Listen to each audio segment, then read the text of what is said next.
Chapter 3 The Watch / Guard on the Rhine.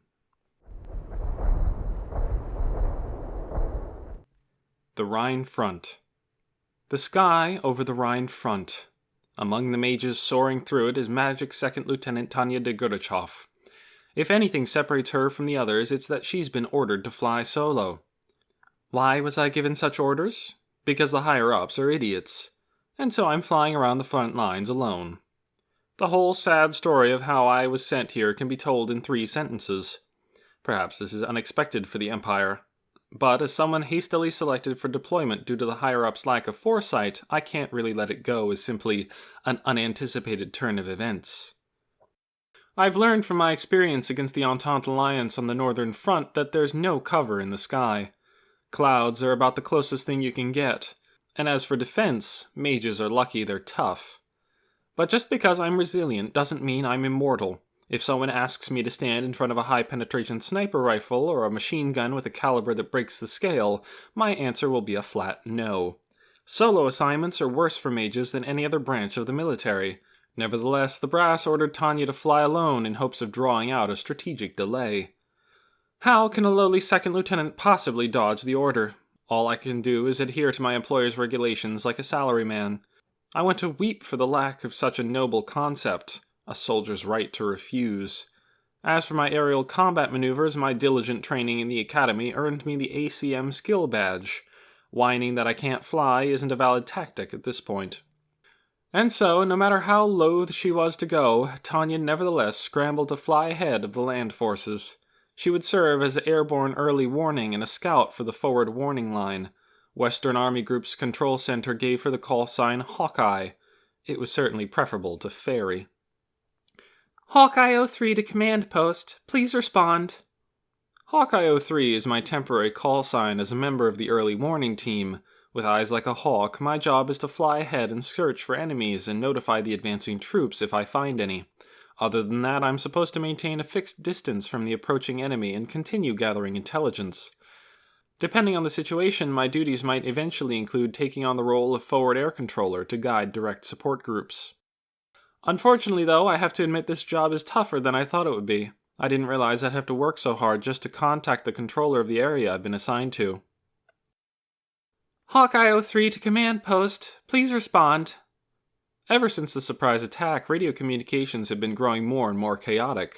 With that in mind, perhaps I'm lucky that the ground control eventually connects to one of Tanya's repeated and exasperated calls. This is 7th Provisional Field Command. Call sign Lizard 08. Reception is poor, but not a problem. Hawkeye 03, send your traffic. Basically, every single type of unit targeting land forces wants to take out the enemy's eyes in the sky, aerial mages, first thing. The situation is essentially the same as the one I experienced on my mission in Norden. If an army fails to secure air and magic supremacy, it's akin to losing their ability to see. Lone magic officers are preyed upon more than any other unit of the military. In a military operation, the first course of action is generally to eliminate interference, not that you can afford to neglect anything. Roger, Lizard 08. I can hear you on my end as well. Commencing support mission now. Thanks, Hawkeye 03. Glad to have you. We've been needing another pair of eyes. And that makes what's coming next even worse. Now I have to kill the excitement of troops who are sincerely thrilled to finally get decent support. Hawkeye 03 to Lizard 08. Sorry to say this so soon, but don't expect much help from me after all. I've picked up a large group approaching fast from up ahead.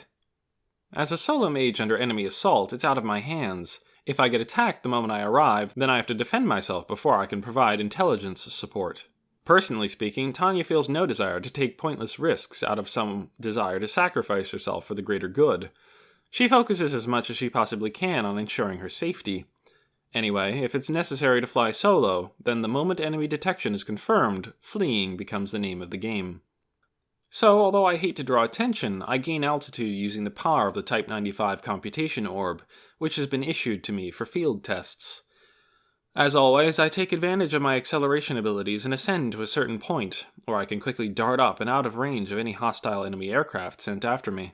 At the same time, in anticipation of anti-air fire from the ground, I form the best protective film I can beneath me. A single hit would probably be all I can take. The altitude I chose for my survival is 8,000 feet. That's the upper limit for combat operations, which were made possible by the protection of the Lord in Type 95. According to the mad scientist, this is the fruit of a miraculous collaboration between the hands of God and man. But the details of how this technological innovation was accomplished are immensely unpleasant for a certain free-spirited individual. Not only is this device cursed, but the most vexing part of it all is that Tanya has no hope of escaping the duty of being its dedicated tester, since she's the only one who can operate it. Well, there are other ways to look at the situation. Someone might describe it as being in the care of Providence, or blessed, but Tanya adamantly refuses to think of it in that light. There are reasons for that I don't even want to talk about. In a manga I read a long time ago, a member of the crime syndicate whispered that secrets make a woman beautiful, but that's an unmitigated lie. The more Tanya uses this orb, the deeper it engraves this faith, or whatever, in her mind. With no choice but to praise the Lord, I'm dying for my inner self to be free again. Well, before I start to think about this stuff too much, I should at least do the job before me. It's time to get down to business. This is what it means to be hounded by reality until you lose your inner freedom. An approximately company-sized group of mages is rapidly approaching from 3 o'clock.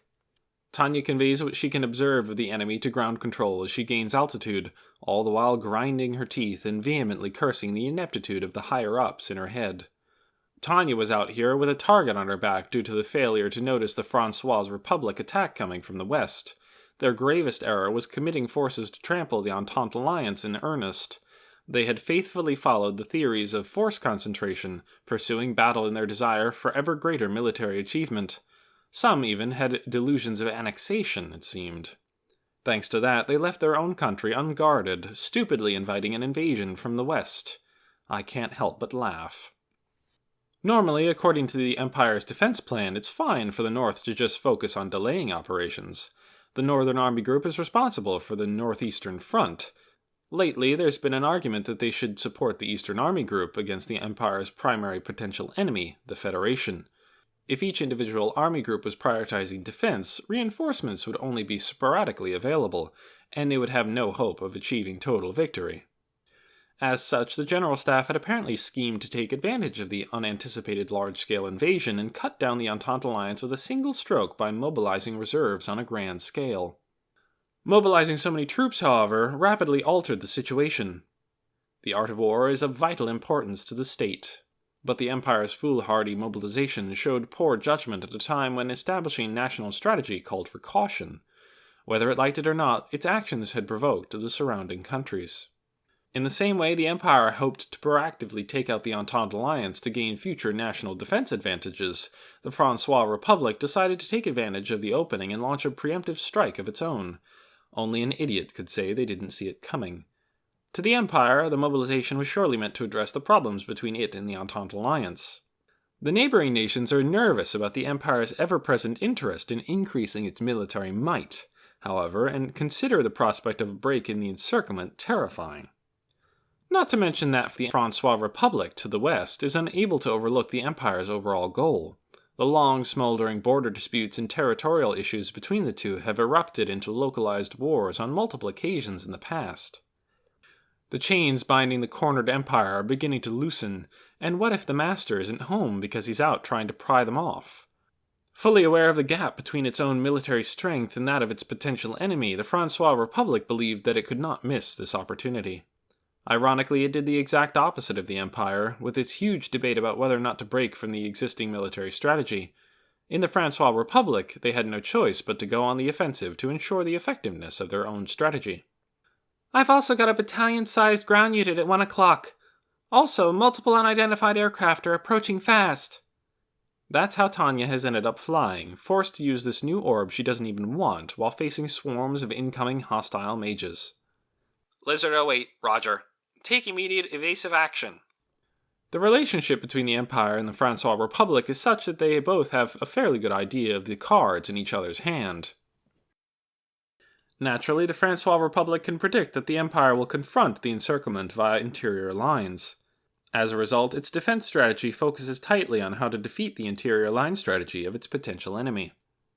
The solution is quite simple. Before the Empire contemplates its large-scale mobilization, the Republic's core standing army would storm and subdue the Empire's western region. the source of a great deal of its industry and military power. That would drastically cut down the Empire's war potential. The Republic's strategy also includes taking action if the Empire invades a third nation. Strictly speaking, the Republic's position gives it no choice but to frame all its actions as responses to the Empire. If the leaders let the situation be, they would eventually have to contend with an empire free of northeastern pressure. As such, they have to act now while they can still gain the upper hand. Oh, I get it. From a purely historical perspective, it's possible to say the Northern Front will be decided in one blow. It would really only take a second. Anyone with common sense, even an amateur, could clearly see that the war is going to end soon. The Entente Alliance's resistance wouldn't amount to anything, and it would be forced to surrender to the Empire. That snapshot of the future is too realistic for the analysis to be flawed, but a specialist would have told you it wasn't quite right. A few months is a bit fast for a country to fall into ruin, but strategically it's also far too long to have your main forces tied up. In a few weeks, mobilization would be complete, and the troops would be able to march in great numbers.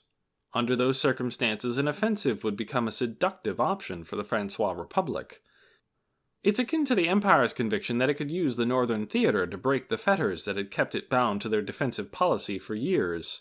The Francois Republic is equally confident that, with this one move, it can eliminate a significant threat that has been plaguing its fatherland's national defense for so long.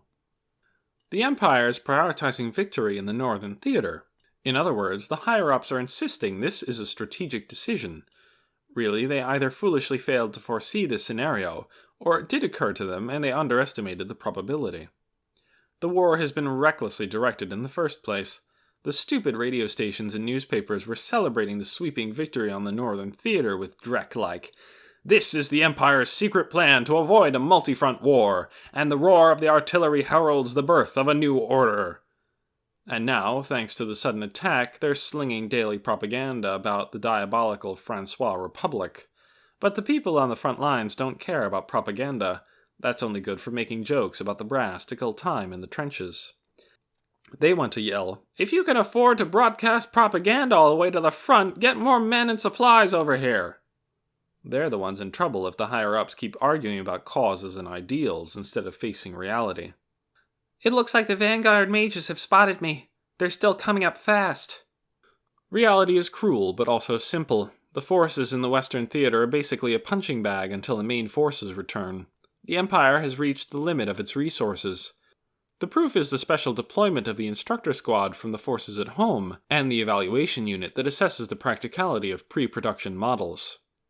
Really, the instruction and research-oriented units are meant to improve the overall quality of the army from the rear, not to fight on the front. Sending them in is usually a taboo that only a nation nearing its end would violate.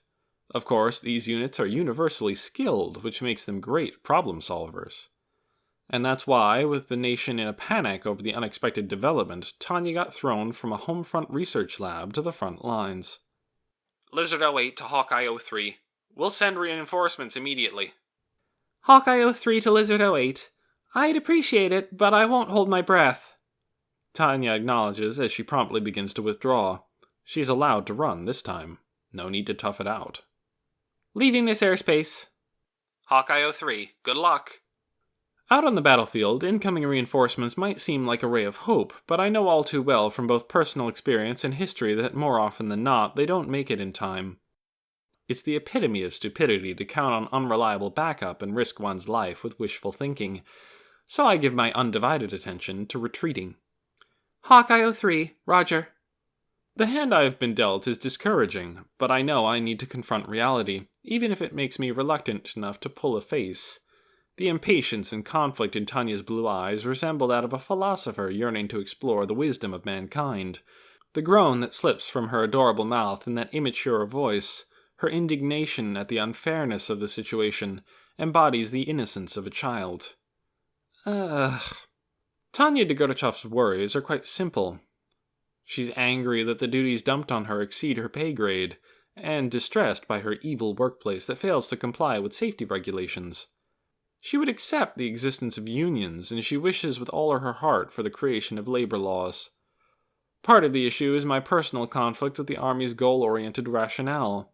Armies generally supply aviation personnel with high-calorie diets as a means to relieve fatigue and maintain the concentration necessary for withstanding consecutive days of intense combat, and that's great.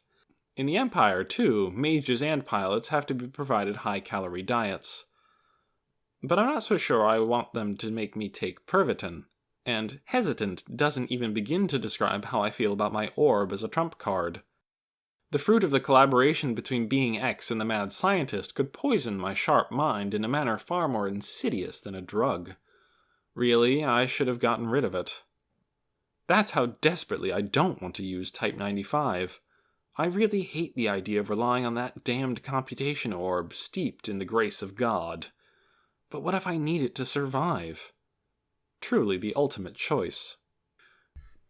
This was supposed to be a day like any other for the 228th Reconnaissance Mage Company commanded by First Lieutenant Michael Hausman. The Francois Republic Army had successfully conducted a surprise attack, and this company was its forward-most advance guard. Even if the surprise was beginning to wear off in places and the mission was transitioning to assault, the spearhead's duties didn't change. Crush the Imperial Army's eyes as it attempts to recover from the chaos and cut off their communications while you're at it. Their duty was to isolate the enemy and prevent the formation of an organized line of resistance, which would help later troops widen the breach. It was the same assignment these veterans and First Lieutenant Hausman had received the previous day. Yet, on a real battlefield, unlike in war films or novels, there was no foreshadowing what would come next. Golf 1 to CP. I've encountered an enemy sentinel. CP, roger. We think it's local direct support. Upon elimination, continue searching for the enemy's main forces. Luck isn't on this guy's side. That was First Lieutenant Hausman's impression. After all, this sentinel was up against a whole company of mages, and it was Hausman's company, the vanguard for an entire army. It was obviously not a fair fight. That was why the enemy mage had been focusing on running ever since detecting the company's approach. Seeing that response, Hausman immediately recognized that their opponent was extremely accomplished and excelled at quick decision-making. The lone mage had already climbed to the impractical altitude of 8,000 feet. And that was why Hausman couldn't help but consider the enemy unlucky. Soldiers never lived long without luck, no matter how skilled they were.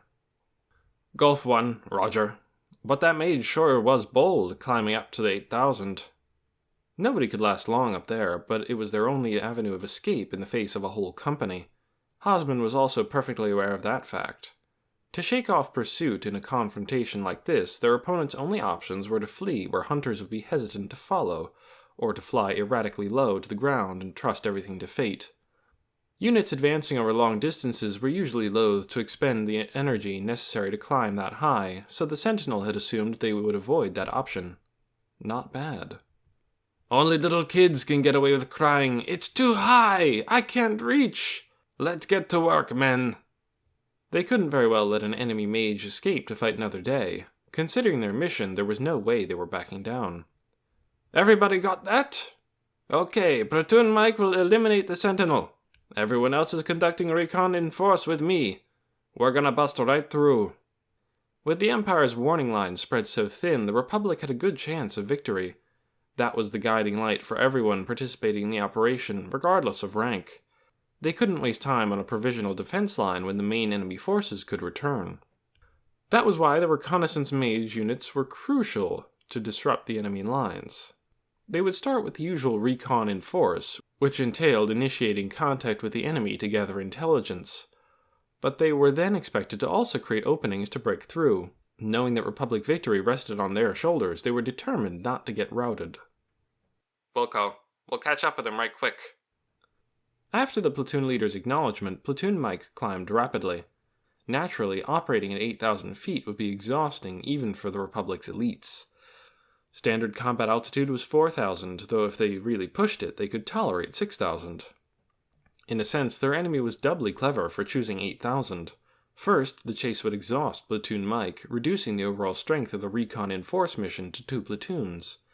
Also, the Sentinel was making significant contributions to the wider battle by distracting the enemy and dragging things out. We're taking on a respectable opponent. Engage! Fox 01! Fox 01! The silence of First Lieutenant Hausman's thoughts were suddenly shattered by radio contact from one of his men. As company commander, he followed the calls for long-range magic formula fire. At the same time, the enemy soldier in front of them performed a new maneuver after realizing that escape was improbable. The bandit abruptly circled around to rush Platoon Mike as if descending upon some prey. Apparently, the lone mage was taking the offensive. Fox 02, Fox 02, I can't believe it! He dodged that? The confused voice of his subordinate on the radio contained both surprise at the enemy strike as well as the shock of his shot missing. As Hosman speculated about their enemy's intentions, the distance between Platoon Mike and the mage shrank considerably. Hosman was in a somewhat removed position, but when he confirmed the platoon had cautiously begun combat maneuvers, he was certain they were on top of it. Was the enemy trying to squeeze more time out of them by engaging at close quarters? As a tactic that could be employed immediately, it wasn't a bad choice. But Unit Mike was a platoon, not a company. The coordination of a platoon was too tight to easily disrupt, and the difference in their combat potential made it hopeless for one mage to take them on alone. Hosman respected the courage and resolve, but it was a reckless maneuver. Enemy incoming! Disperse! Disperse! That very moment, Platoon Mike spread out to shift to a formation more suitable to close combat. Their objective was eliminating the opposition's eye in the sky to support follow-up Republican attacks. Their plucky opponent couldn't have known it, but the Reconnaissance Mage Company's mission had been all but accomplished the moment they made visual contact. Take out the eyes. If they could do that, even if they were held up for a bit, they would be fine. 3 rounds of interlocking fire! Get your formulas ready! Nail 'em! Fox 03! Fox 03! The coordination and skill of Hosman's subordinates were textbook ideal as they deliberately kept some distance in order to intercept the charge and maintain crossfire. The enemy mage had entered the line of formula bullet fire. Even if he had superior speed, Hosman's men were ready and waiting. It wouldn't be hard to nail him. But what happened next was something no one could have predicted. It was definitely a direct hit. Regulated fire of military-grade explosive formulas, which could easily strip off a mage's protective film and even chip their solid defensive shell, had hit the target dead on. Fox 03! Fox 03! Shit, the bastard's so tough! The moment the formulas in the multiple bullets activated, the flames should have swallowed up the enemy mage for sure. But even so, that thing continued its advance without missing a beat, casually closing the distance as if it were flying through an empty sky. By intuition, not logic, they sensed something bad was happening. However, as civilization had advanced, humans as a species were no longer in touch with their animal instincts. Mike 3, check 6! Check 6! Ah, damn it! In the blink of an eye, the bandit had rushed Hosman's subordinate. Absurdly, but undeniably, a magic blade sprouted from the man's chest. Then, in a single unenthusiastic motion, as civil as someone cutting up their dinner, the blade sliced clean through him. Pan, pan, pan, pan, pan, pan! What is that thing? What's it? Ah, Fox 04! A tangle of radio calls. What was that? What the hell was that? Hosman watched the unfolding scene through his binoculars. He couldn't believe his eyes. In terms of air combat maneuvers, ACM, Platoon Mike was the best in his company. They were being given the runaround. It can't be, he muttered in spite of himself. Can a mage really move that fast? Mike 1! Mike 1! By the time Hosman realized, Platoon Mike was half paralyzed. 1 and 3 were down, and the engine of 4's computation orb seemed done for. He had stalled and was falling. 2 was barely hanging in there, covering for 4, and wouldn't last long either. Shit! Bravo! Golf! Turn back! Turn back! We have to cover Mike! There was no way First Lieutenant Hosman could stand idly by while his men were in trouble. He abruptly ordered the platoons in his command to race back at full combat speed to support Platoon Mike. But inside, he wondered, how? No matter how much individual abilities differed between mages, could there ever be a fight this lopsided? He had heard that some Imperial mages were armed with specially tuned computation orbs and had naturally high mana output. But even then, the most they could take was a 2-man team. Supposedly, even those named monsters mostly specialized in hit-and-run tactics. For someone to face a platoon head-on, and capably, instead of picking off the mages one by one, was inconceivable. Enemy in range! As the company commander, though, Hosman didn't have time to lose himself in those thoughts. The enemy was already within shooting distance. The question on his mind had nothing to do with the fight, so he pushed it aside and called out sharpshooting formulas at long range in flight formations. It was a little far, but with a hail of bullets from 2 platoons, they couldn't miss. Their opponent must have understood that as well and began taking textbook evasive action, which was perfectly fine. There was only one problem. Just how was that mage flitting around as if gravity didn't exist? Fox 01! Fox 01! But the most unbelievable thing, no, the utter nightmare, was how resilient the enemy's protective film was. Although the recon company had prioritized accuracy due to the long-distance nature of their shots, they had combined, albeit imperfectly, explosion formulas with the guidance formulas. Even if their target dodged all the shells, there was no one who could completely avoid the fireball blotting out the sky. But the enemy didn't seem to be in pain and returned fire unfazed. Hosman had to wonder if it was a joke. I'm going in! Cover me! Golf 02 probably felt like they weren't getting anywhere, so he charged with magic sword in hand. Certainly, no matter how tough someone was, they'd have to take some damage from a close-quarters slash with a magic sword. If the platoons couldn't finish the enemy off at range, concentrating their fire was also a reasonable strategy. We got him! Fox 02! Fox 02! They agreed and advanced, ready for a mid-range brawl where it would be difficult to take evasive action. At the same time, they executed the Named Killer, an internationally famous tradition of the Republics, and the epitome of fire discipline. The support fire was 6 sharpshooting formulas with an explosion formula as a smokescreen, and they all made a direct hit. Or rather, it should have. He's still fine! Of all the ridiculous! Golf 02! Break! The enemy mage was still up and running, even after the combination of restraining and enveloping mid-range fire.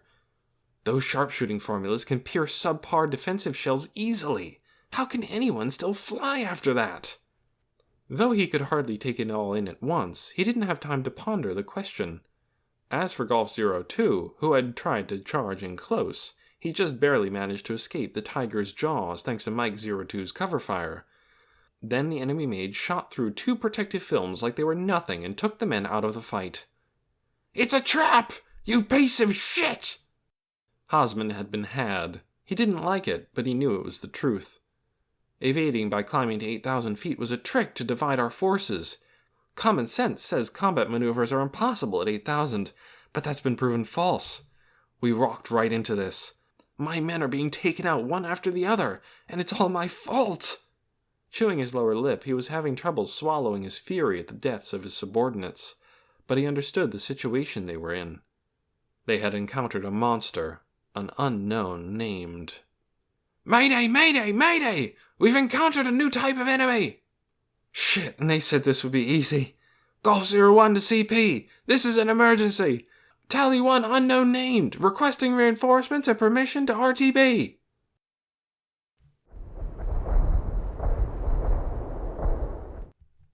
Imperial Army Technology Research Lab Board of Review. When building a new weapon, it wasn't enough to simply implement the latest technology. Production cost, maintainability, and mission-capable rate were all matters of life and death. Even so, many elements were difficult to evaluate without using the weapon in actual combat. To the General Staff, the fighting with the Francois Republic that had broken out in the West was a horrible disaster, but to the Type 95 development team, it meant a highly anticipated chance to try the orb out in the field. The engineers awaited the results en masse, and the Type 95 proved itself. It blew past their expectations. How did the battle go? Very well. 6 down, 3 defeated, 3 missing. According to the observer squad, it's incredibly doubtful that the 3 who went missing will make it back to their base. They had assumed it would be impossible. After all, the experiment had only succeeded thanks to a miracle. But the test run had yielded surprising results. Type 95's achievements were worthy of all the praise the elated technology personnel were heaping on it. They could hardly stop grinning. Of course, the skill of the user made a big difference. Second Lieutenant Degurdachov certainly had the skills of a Silver Wings Assault Badge recipient, but that alone shouldn't have been enough to overcome such a disadvantage and get such impressive results. She basically took out an entire company by herself. She didn't defeat all the mages, but she still had repulsed the whole unit. She was overwhelmingly superior in a fundamental sense, nothing more. The theoretical values had indicated possibilities, but she made them real. Yes, to think it's come so far. From a common-sense perspective, the results could only be described as incredible. The orb was nothing short of revolutionary. This technological innovation opened the door to a whole new universe of combat. Right. Judging from its record at Elenium Arms, I was expecting it to have major issues. The officers who had questioned continuing development were now commenting in wonder, almost self-deprecating. They had been so worried about this thing, but when they saw what it was really like, the results were so good that all previous failures could be forgiven. If it could perform this well, everything was fine. They could even lower the cost via mass production. Oh, it has issues, all right. The tech department grandly threw a bucket of cold water on them and their admiration. They understood operations' feelings all too well. They were excited by the revolutionary technology, so they were hoping for a revolutionary improvement in quality, but unfortunately it was all a fantasy. They had to wake everyone up from the dream. What do you mean? It's achieved far more than we'd expect from a solo flyer. Right, this thing could change mage combat as we know it. Certainly Type 95 had achieved stellar results. That was a fact. In terms of performance, it was in such a league of its own that you could call it the next generation orb. That was made possible by quad-core synchronization. The quad-core engine's demonstration of mana fixation in actual combat, and the possibilities inherent in that, were enough to make operations drool. After all, the technology to stabilize mana and store it like bullets was of immense tactical value. The ability to freely use stored mana effectively removed the barrier of mana capacity. My understanding is that all the worries and criticism raised in the past have been proven false in combat, a general staff officer muttered. Really, the achievements spoke for themselves. Quad-core synchronization made quadruple output a reality, increasing combat potential to a whole new level. After seeing that technology was usable, operations had to have it. We only have one successful case. The project has been a huge failure, unless we say the goal was simply to verify the technology.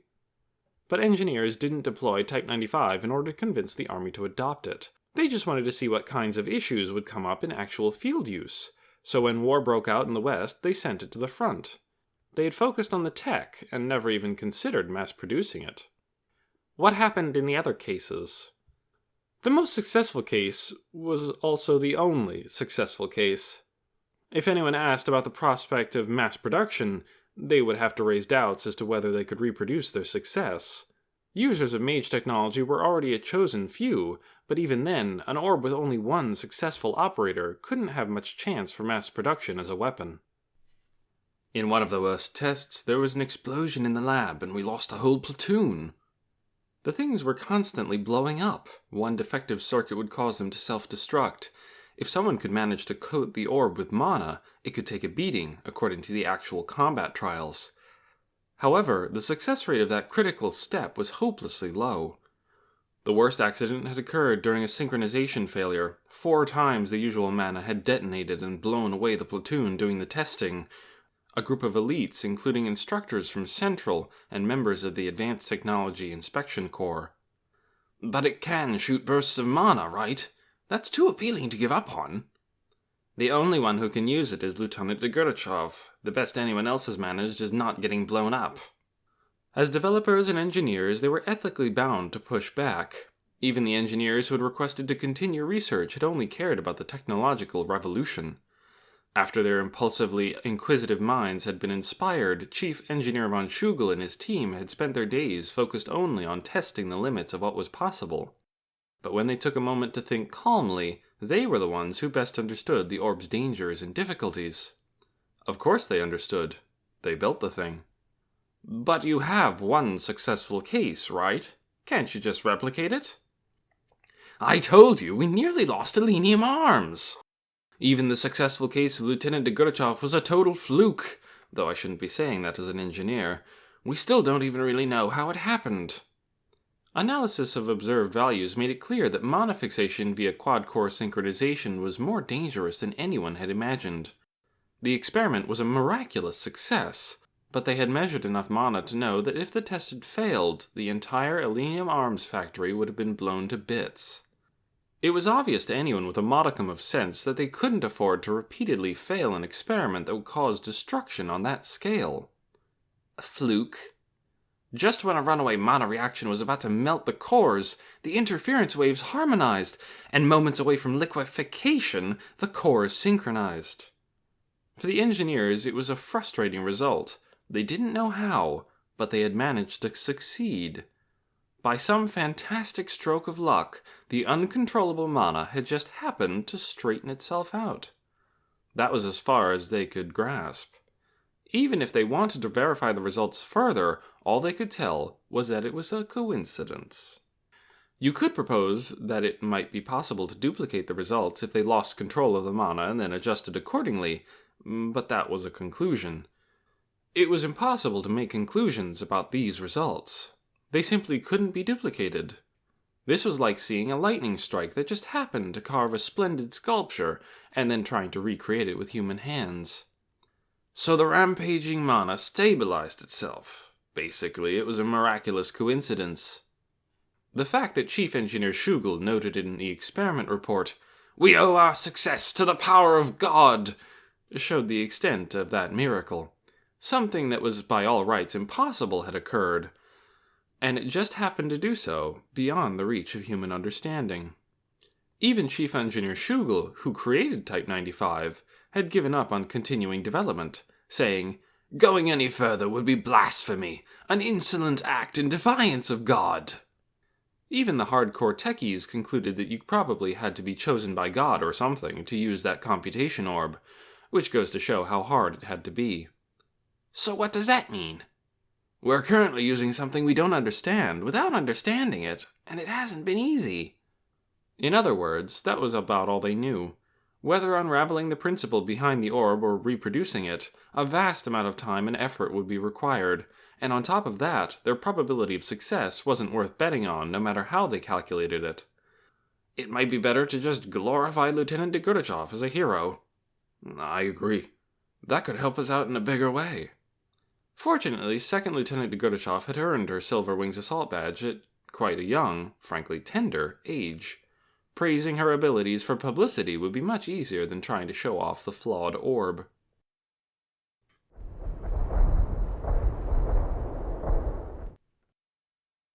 Cadet Corps Dormitory. I, Victoria Ivanova Serebrikov, am an early riser. Visha! Get up, Visha! Morning, Ilya. Technically, that's because my gorgeous friend always wakes me up. The ever-kind Elya is taller than me, and she has curves in all the right places, even though she's so thin. Not only that, but she also doesn't get low blood pressure in the morning. She's always full of pep. I'm only a centimeter shorter than her and just as slim. God, it's just so unfair. Elya and I have the same lifestyle, so I really don't get why certain parts of her body are so much more developed than mine. Anyone fresh out of the Cadet Corps wants to stay sound asleep in their warm beds as long as they can. That's because one of the only fun things about cadet school is staying up all night chatting with your dorm buddies. Elya is one of the girls who really loves it. I go to bed before her pretty often. But then she always gets up earlier.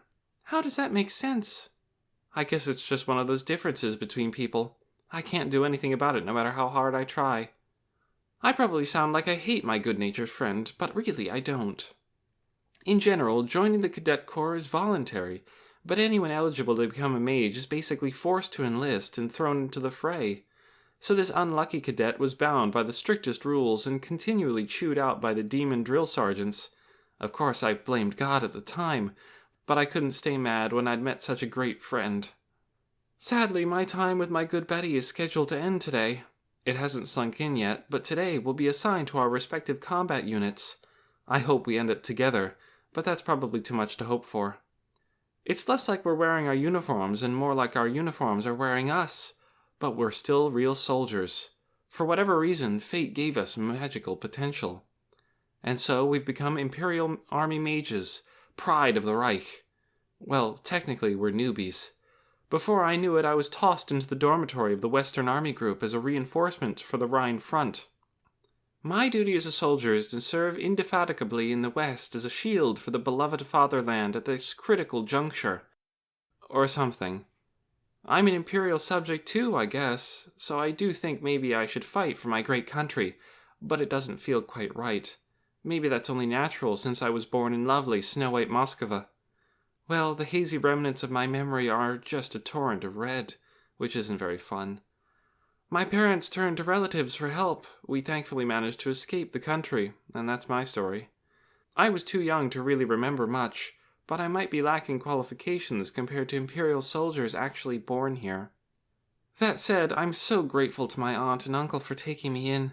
I'm second grateful to God for giving me my daily bread. Let's eat! Our diet here is different from the rear, but I already got used to the less than fresh veggies and the canned goods you tend to find at the NCO mess halls near the front. On the first day I cried because the food tasted about as awful as combat rations, but lately I've been enjoying it just fine. Visha, did you hear that the platoon you're assigned to is getting a new leader? Mealtime is fun since we get to chat. Given the circumstances, it's no wonder we're interested in discussing our assignments. Really? Isn't this kind of a weird time to add a new platoon leader? It's definitely true. Elia, calm down. Of course, so much of the chatter is gossip. I heard that once you get to be a vet, you can catch wind of your own assignment and your buddies, and I bet it's true. But as you might imagine, mages fresh out of the cadet corps, mere NCOs, can't tell right from left in the army. Still, I'm interested in my assignment, and my friend has an uncanny ability to overhear things. But seriously, we're supposed to be reinforcements. Would they really make a whole new platoon on the front lines? Logically, no, but this has to be true, Visha. I heard personnel officers talking about it. I do wonder will Elia just happened to hear all this news. It isn't like they're elementary school teachers chatting about their classes. Would officers from personnel really discuss assignments in front of other people? I shouldn't overthink it. Elia, sometimes I wonder if you're a ninja from the Far East. A woman has her secrets, Miss Serebrikov. Well, whatever. So do you know where this new platoon will be deployed? Oh, so it's not a new platoon, but a replacement for one that got wiped out. You'll be okay, though. Supposedly the leader is a veteran with silver wings. For a second, I don't understand what she said. I'm normally easygoing, but when I come to my senses, I'm so shocked that I can't help a knee-jerk reaction. Silver wings? You mean the Silver Wings assault badge? Wow, your eyes are like saucers. What? Visha, your faces are always so funny. I'll have to thank her later for keeping her burst of laughter quiet so we won't draw attention from the other diners. But wow, someone who's still alive got the Silver Wings assault badge. An awesome Imperial soldier. More like an awesome human being. You must know about your own assignment too, right? Yep, I'll be supporting the artillery as part of an observation squad.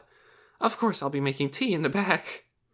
Hey, you never know what'll happen if you're not careful. That said, the news that my friend will be somewhere safe makes me envious, but I'm still relieved. Uh-oh, if we keep lollygagging like this, our time will be up. Chow down, Visha. Yeah, you're right. Hey, where'd my caramel go? Oh, you hadn't eaten it yet, so I helped you. Yes, this maddening mischief maker is my precious friend.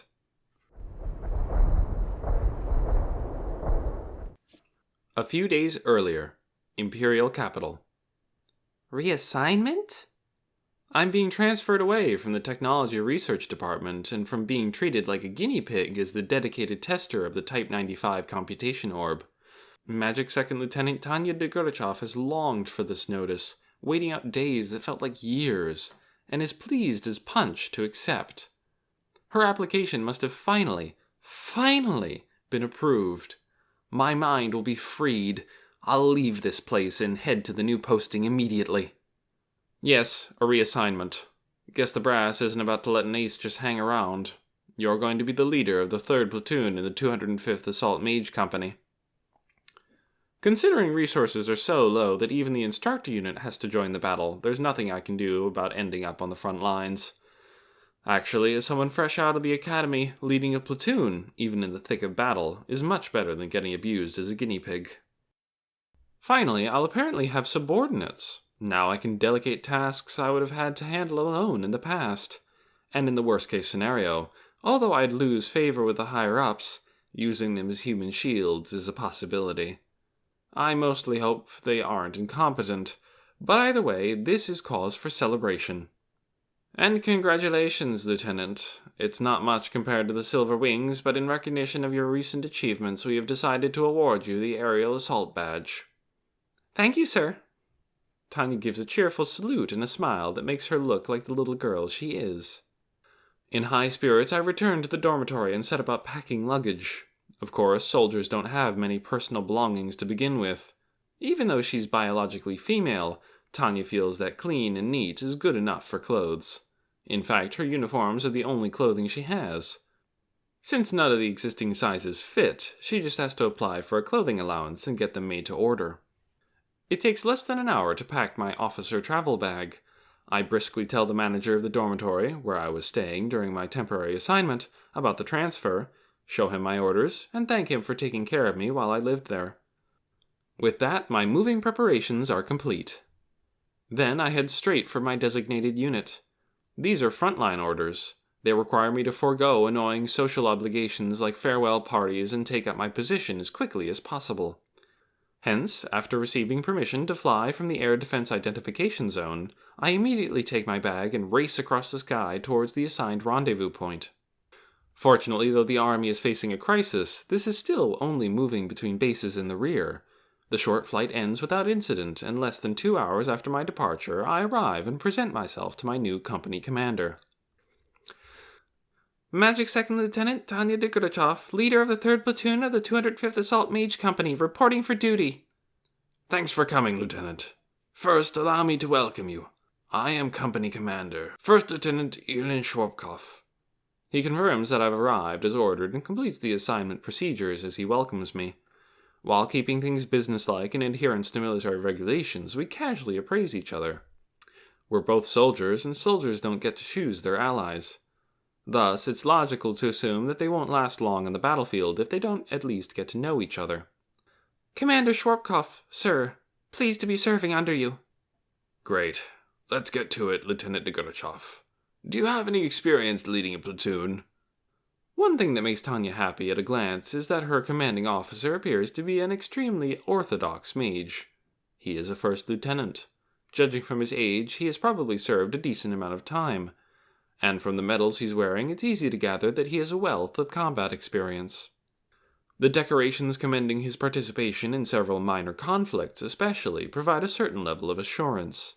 So my first impression is that he isn't an inept superior, which would be scarier than the enemy.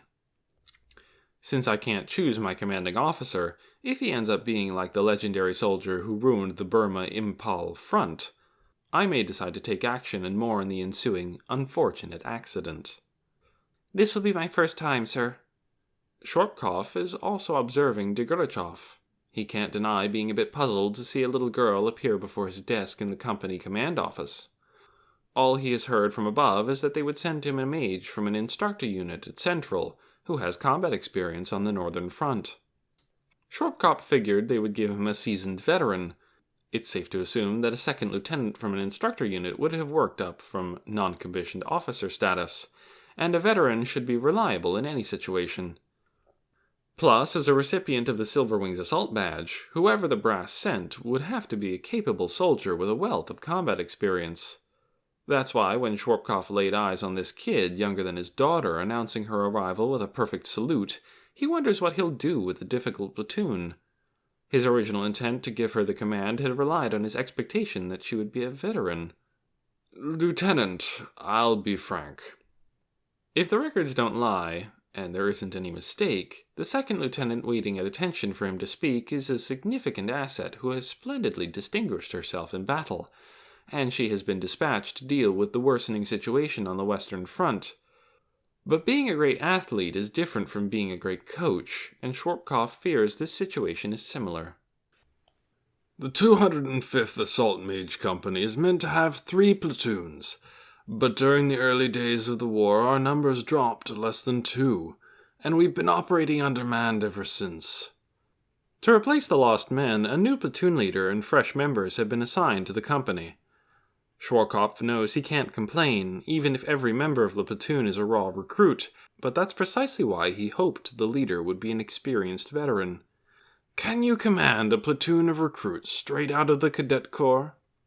To cast the situation as it currently stands in a pessimistic light, the platoon will consist of a child leading greenhorns. It would be not only ineffective, but also deadweight, worse than deadweight. Needless to say, if the Empire's forces could simultaneously babysit and wage war, they wouldn't be having such a hard time. He asks the question partially out of doubt. Whether an immediate change in personnel is necessary or not will depend on her answer. Degorachov's response is simple. Please give me the order. She keeps her reply short and speaks in an even, matter-of-fact tone. Yet her eyes shine back at Schwarzkopf with nearly arrogant pride, rejecting his misgivings about her ability. I will give you results. Her reply also shows her unfaltering self-confidence. It surpasses his expectations. The first step toward trust is believing that if this combat veteran says, "Give me the order will be carried out." Well, you've got the Silver Wings Assault Badge. I'm expecting a lot out of you. Yes, sir. A living recipient of the Silver Wings Assault Badge from the instructor unit is worthy of that much trust. Tanya, for her part, surmises that Schwarzkopf only accepted a response because of the decoration she's wearing. In other words, the entire worth of Second Lieutenant Tanya Degorachov can be summed up by the badge. In that sense, she's truly grateful to have received the Silver Wings. Apart from the white-silver moniker that comes with it, which I never wanted in the first place and am more than eager to get rid of, and the sanity checks it forces onto me, nothing about my current situation is harmful, and I have a good reputation. Well, I should probably welcome this. Beneath the face of a soldier, Tanya is calculating. Goodwill and praise are better than hostility and insult, at least. All right, I'll go ahead and explain the situation. Yes, sir. Having gotten more or less good impressions, they decide for the present to trust each other enough that they can focus on their respective jobs. Next, it's time for work. As you know, the Great Army's main forces are urgently being reorganized and assembled. The Empire has fallen into disorder in the immediate aftermath of the Francois Republic's surprise attack, but overall it mostly held its own in the early battles. That doesn't change the fact that the troops are under pressure, but the national defense policy calls for interior line strategy. In that sense, though it's true the Western Army Group has received reinforcements from remaining units at Central, they have completely fulfilled their duty of delaying the enemy. While that is the case, it will take some time to reach the Western Front. There's only one problem. The reserves and standing troops, who are supposed to be the counterblow, have all been invested in the north. The top General Staff members wanted to resolve the northern issue with one push. But the original National Defense Plan is falling apart. All the Western Army Group can do is hope they arrive soon, but we have to assume it will take a while. Originally, the plan called for Central to send 3 divisions within 24 hours of mobilization orders, including 1 Imperial Guard division as vanguard, and within 72 hours, 7 more divisions to follow. Within a week or so, the Great Army itself would invest an overwhelming force, 20 divisions of dignified regular troops and enough reserves for 60 divisions.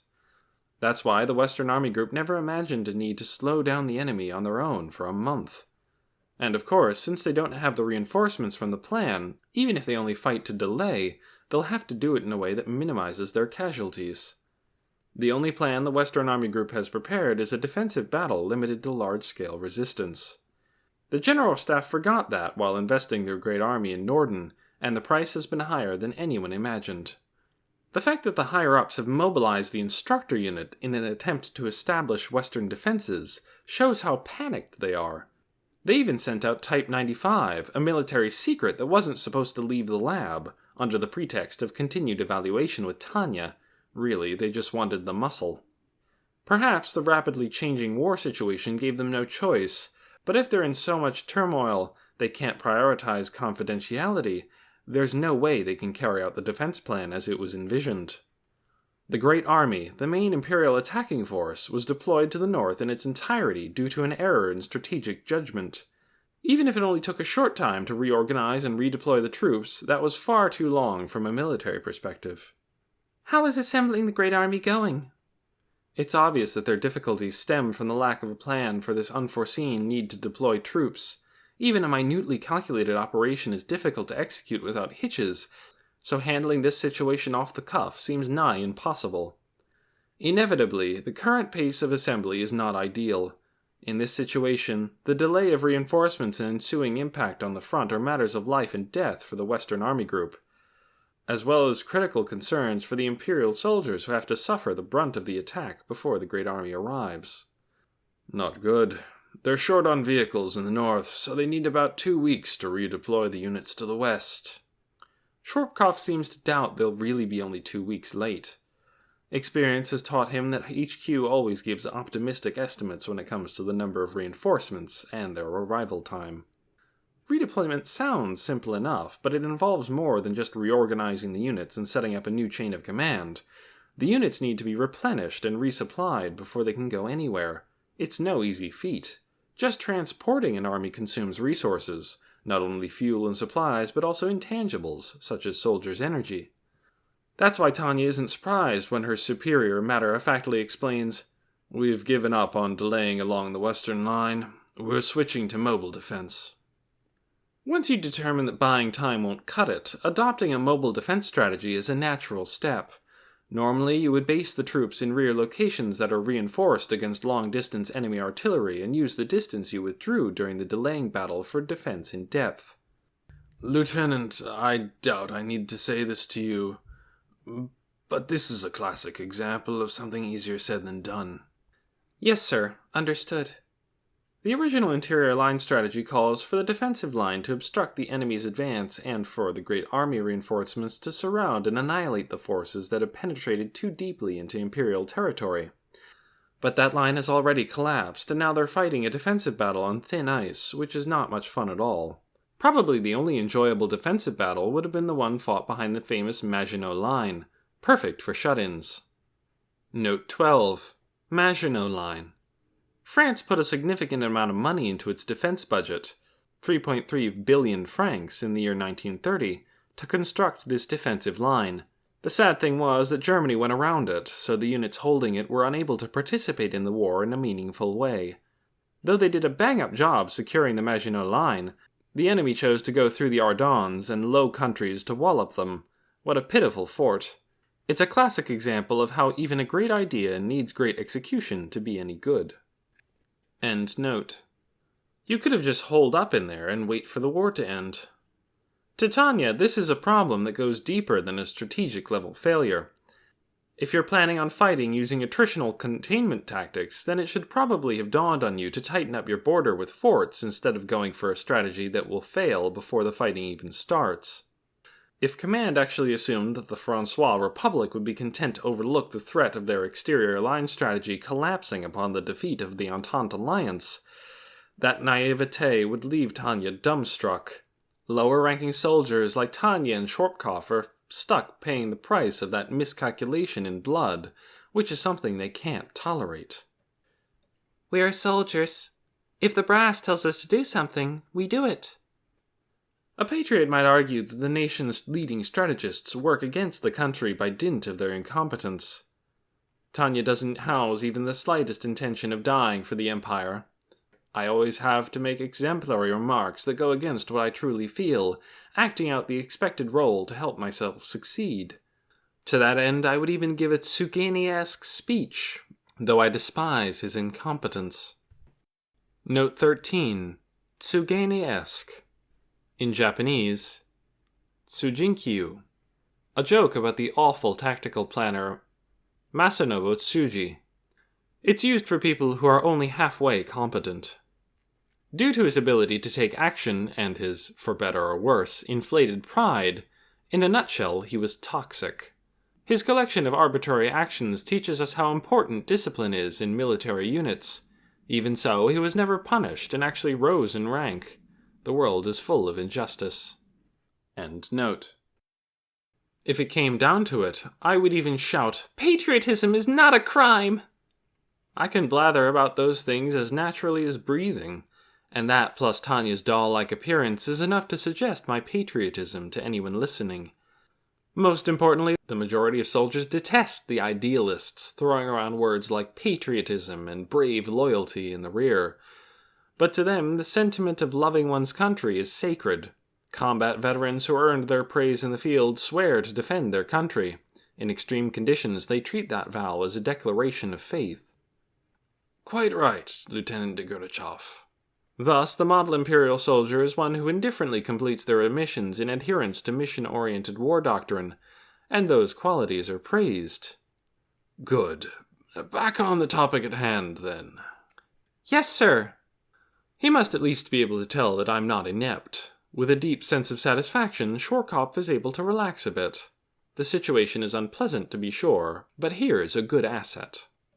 He has to take units that were mobilized at the last minute with no clear strategic direction and fight a defensive battle. He's lost a great number of his already harried troops, the replacements are deadweight recruits, and their leader is a little girl. For just a moment he feels like looking to the heavens in despair. But for Schwarzkopf, the mere fact that Degorbachev is an officer who can get things done makes her one of his few valuable resources. The 205th Assault Mage Company has been selected as a mobile strike force in the mobile defense battle.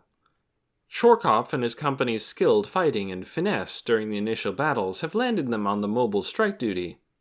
Their job is to rush around putting out fires, and it will require playing more roles than ordinary units do. We are the linchpin of the counterattack. That's a big responsibility for us to share. I look forward to seeing what you're made of out there. Thank you, Lieutenant. I'll do my best to protect the fatherland. Tanya looks at Schwarzkopf with her innocent blue eyes and speaks of noble ideals and contributing to the nation with her childlike lips. Of course, Tanya's words don't have an iota of sincerity. I just know it's a line someone in her position should say. Tanya knows how awful the trenches are, even if my sources are war films and books from another universe, so she's happy to be a counterattack reserve instead of stuck in one of them. Certainly, holing up in some fieldworks fortified with reinforced concrete seems like the safer option at a glance. I can understand why amateurs would think that. The invention of the machine gun gave defense the advantage, and to anyone who knows that, the defensive position is unquestionably strong. No one ordered by General Nogi to capture Port Arthur with swords would hesitate to make an accident happen. Humans are much frailer than concrete and iron. At the same time, it's important to remember that the base at Port Arthur was destroyed by heavy naval artillery. Fortifications on a battlefield have the fatal structural flaw of being immobile. History teaches us that no matter how sturdy the fortress, before siege artillery it's nothing but another target. Given the previous point, Tanya knows that being part of a mobile unit out in the field where they can run anywhere if they need to in a pinch is safer. Even a mage can't attack a well-defended stronghold at close range and get off easily, but I also know that stronghold will get pummeled by artillery. And I'm also aware that attacking the enemy vanguard is safer, if only in comparison, since they'll be exhausted from breaking through the defensive line. Thus, Tanya makes false declarations of loyalty, while the only thing she truly welcomes with joy is her assignment. Raising her chances of survival even just a little is undoubtedly a happy occurrence. Great. Any questions? Yes, sir. Will we be sortieing from the defensive line or the rear? There's one point worth bearing in mind. Mobile strike forces come in two types. One is positioned in the rear and responds quickly to seal enemy breaches. The other sets off from a forward position to catch the enemy around their backside. The difference between the two is whether you can kick back and relax as counterattacking personnel in the rear, or have to dig trenches and build fortifications while under the constant threat of enemy attack. They are two completely different environments. Of course, the unit that has to seal the breaches will take some damage, since they do have to charge up to the front lines, but generally, the act of launching a counteroffensive in the first place usually means that they get to enjoy numerical superiority. In other words, I won't need to worry about being sent on counterattacks if the situation is overwhelmingly bad. Rejoice, Lieutenant. We'll be on the forwardmost line. What an honor. This is the worst. Mobile strike personnel on the front, meaning they would have to defend the line and double as distraction during the counterattack. No number of lives could be enough. If she were defending from a trench, She could use the nearest people as shields, but she can't do that if she leaves the line to be a decoy. Pincering the enemy with the guys from the rear might sound great, but we would only be glorified targets. I never doubted that would make you happy. We may also need to help defend the strong points, depending on what the situation calls for. As expected. Should I be happy? I'm not thrilled that my ominous hunch was right on the money. As a way to hone my crisis management skills, this assignment won't be bad. But I would rather never need to use them. So we'll prioritize mobile strike operations, but also support the defensive line? That is correct. Am I supposed to just accept my fate? Let myself be exploited as part of the mobile strike force after being stuck on the line? There should be a limit to how much you can overwork someone. I'd like to demand better working conditions, or at the very least an increase in base pay. Of course, I don't have any problem with performing duties covered by my contract, but this is a bit much. I'd like to be adequately compensated. However, our mission isn't to eliminate the enemy, just repulse them. We don't need to bend over backward to surround and annihilate them. This is the worst. Assembling the Great Army must be going rough. Oh, you can tell. If we make our only objective to delay enemy forces and don't adopt a mobile defense aiming to exhaust them, we won't last long enough. Even the stupidest freshly minted officer could see that. They couldn't possibly conduct a successful delaying defense along the whole huge front. Without using a mobile defense strategy to exhaust the enemy forces, it would be impossible to suppress the enemy. Things are so dire that the Empire would have to risk allowing raiders to get through at least one location and attack them there. At least they would be organized, so it probably wouldn't be as much of a disaster as the latter days on the Eastern Front in World War I, but I still have to brace myself. That's one way to put it. Well, there's no cheerful way to fight a war, anyway. Here's who is in your platoon. Thank you, sir.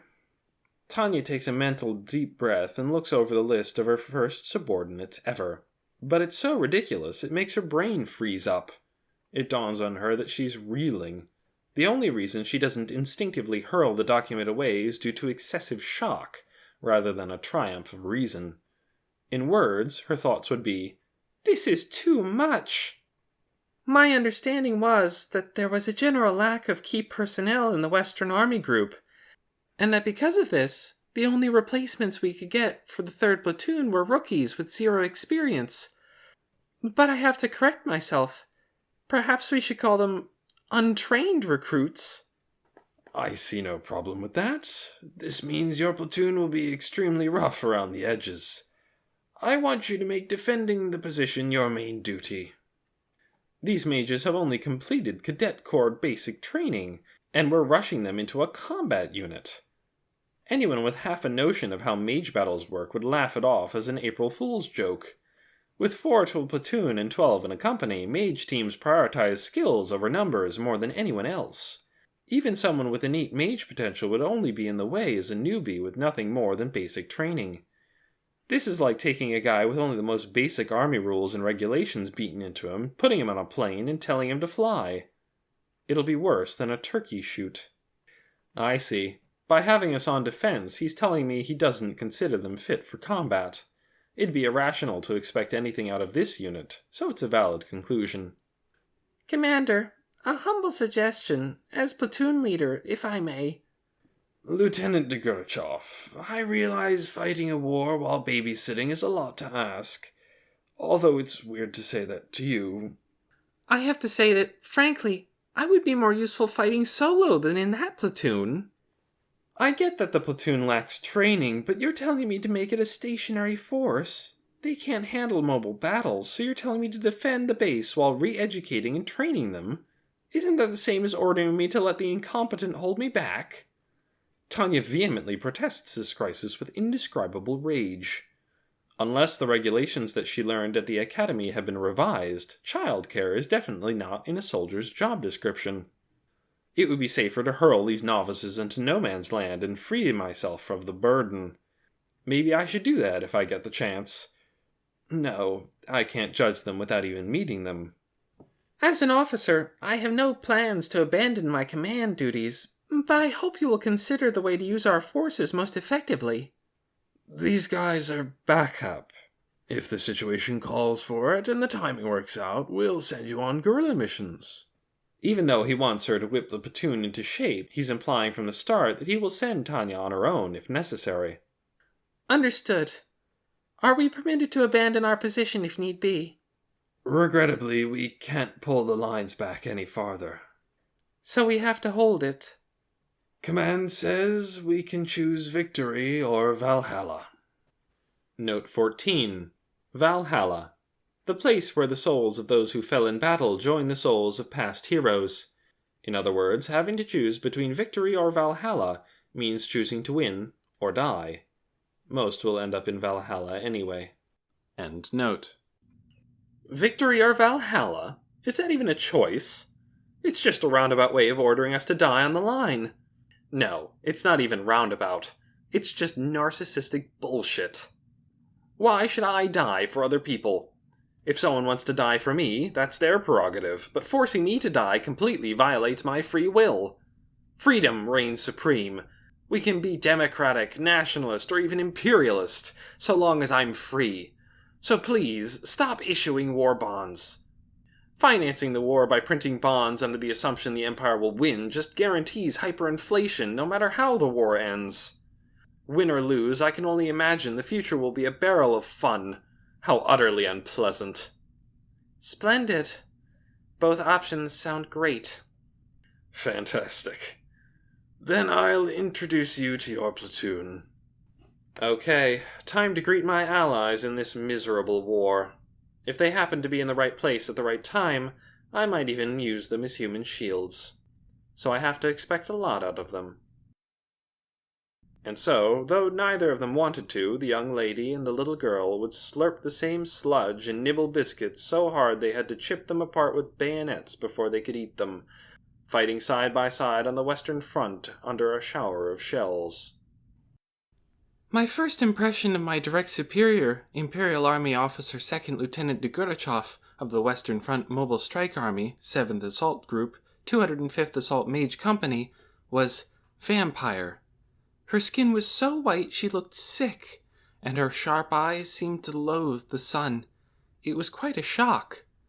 The first time I saw her, First Lieutenant Schwarzkopf had ordered us to assemble, and as we were standing by, a little kid who looked bizarrely comfortable in her uniform showed up. She couldn't have been a student from the Cadet Corps. She wasn't even old enough to enroll. The cap sitting atop her messily tied hair was too big for her. Any normal soldier who saw her wearing the rank of 2nd lieutenant would have done a double take. When the company commander introduced her to us, though, I didn't feel like anything was off about Lieutenant Degorachov. I couldn't quite explain it, but it was like she fit right in. Still, the moment she turned her icy cold eyes on us like we were objects to be appraised, I shrank from her in spite of myself. People might laugh at me for being afraid of such a little kid, but those eyes reminded me of the way a cat looks when it's playing with a mouse, which creeped me out. Just like Elia said, Lieutenant Degorachov was a veteran ace who had earned numerous decorations for her distinguished service, not the least of which was the Silver Wings Assault Badge. She had a thick aura of battle around her, and her face was almost doll-like. It was so pleasant to look at. Vacant blue eyes, blonde hair tinged dark gray. Maybe it was partly because we didn't get much sun on the Rhine front, but I noted in my head that she looked just like a vampire. She urged us, in a calm, businesslike tone that left no room for misunderstanding, to state our rank, name, and where we last served, and I felt, just a little bit, like I wanted to get out of there. The Cadet Corps had a simple method of categorizing cadets. The Army knew very well that volunteers and conscripts wouldn't be on the same wavelength, even if they trained together, so they divided the mages into two classes from the start. Battalion C was expected to eventually train as officers at the academy, and Battalion D would just complete their compulsory service. My two platoon mates were elites from Battalion C.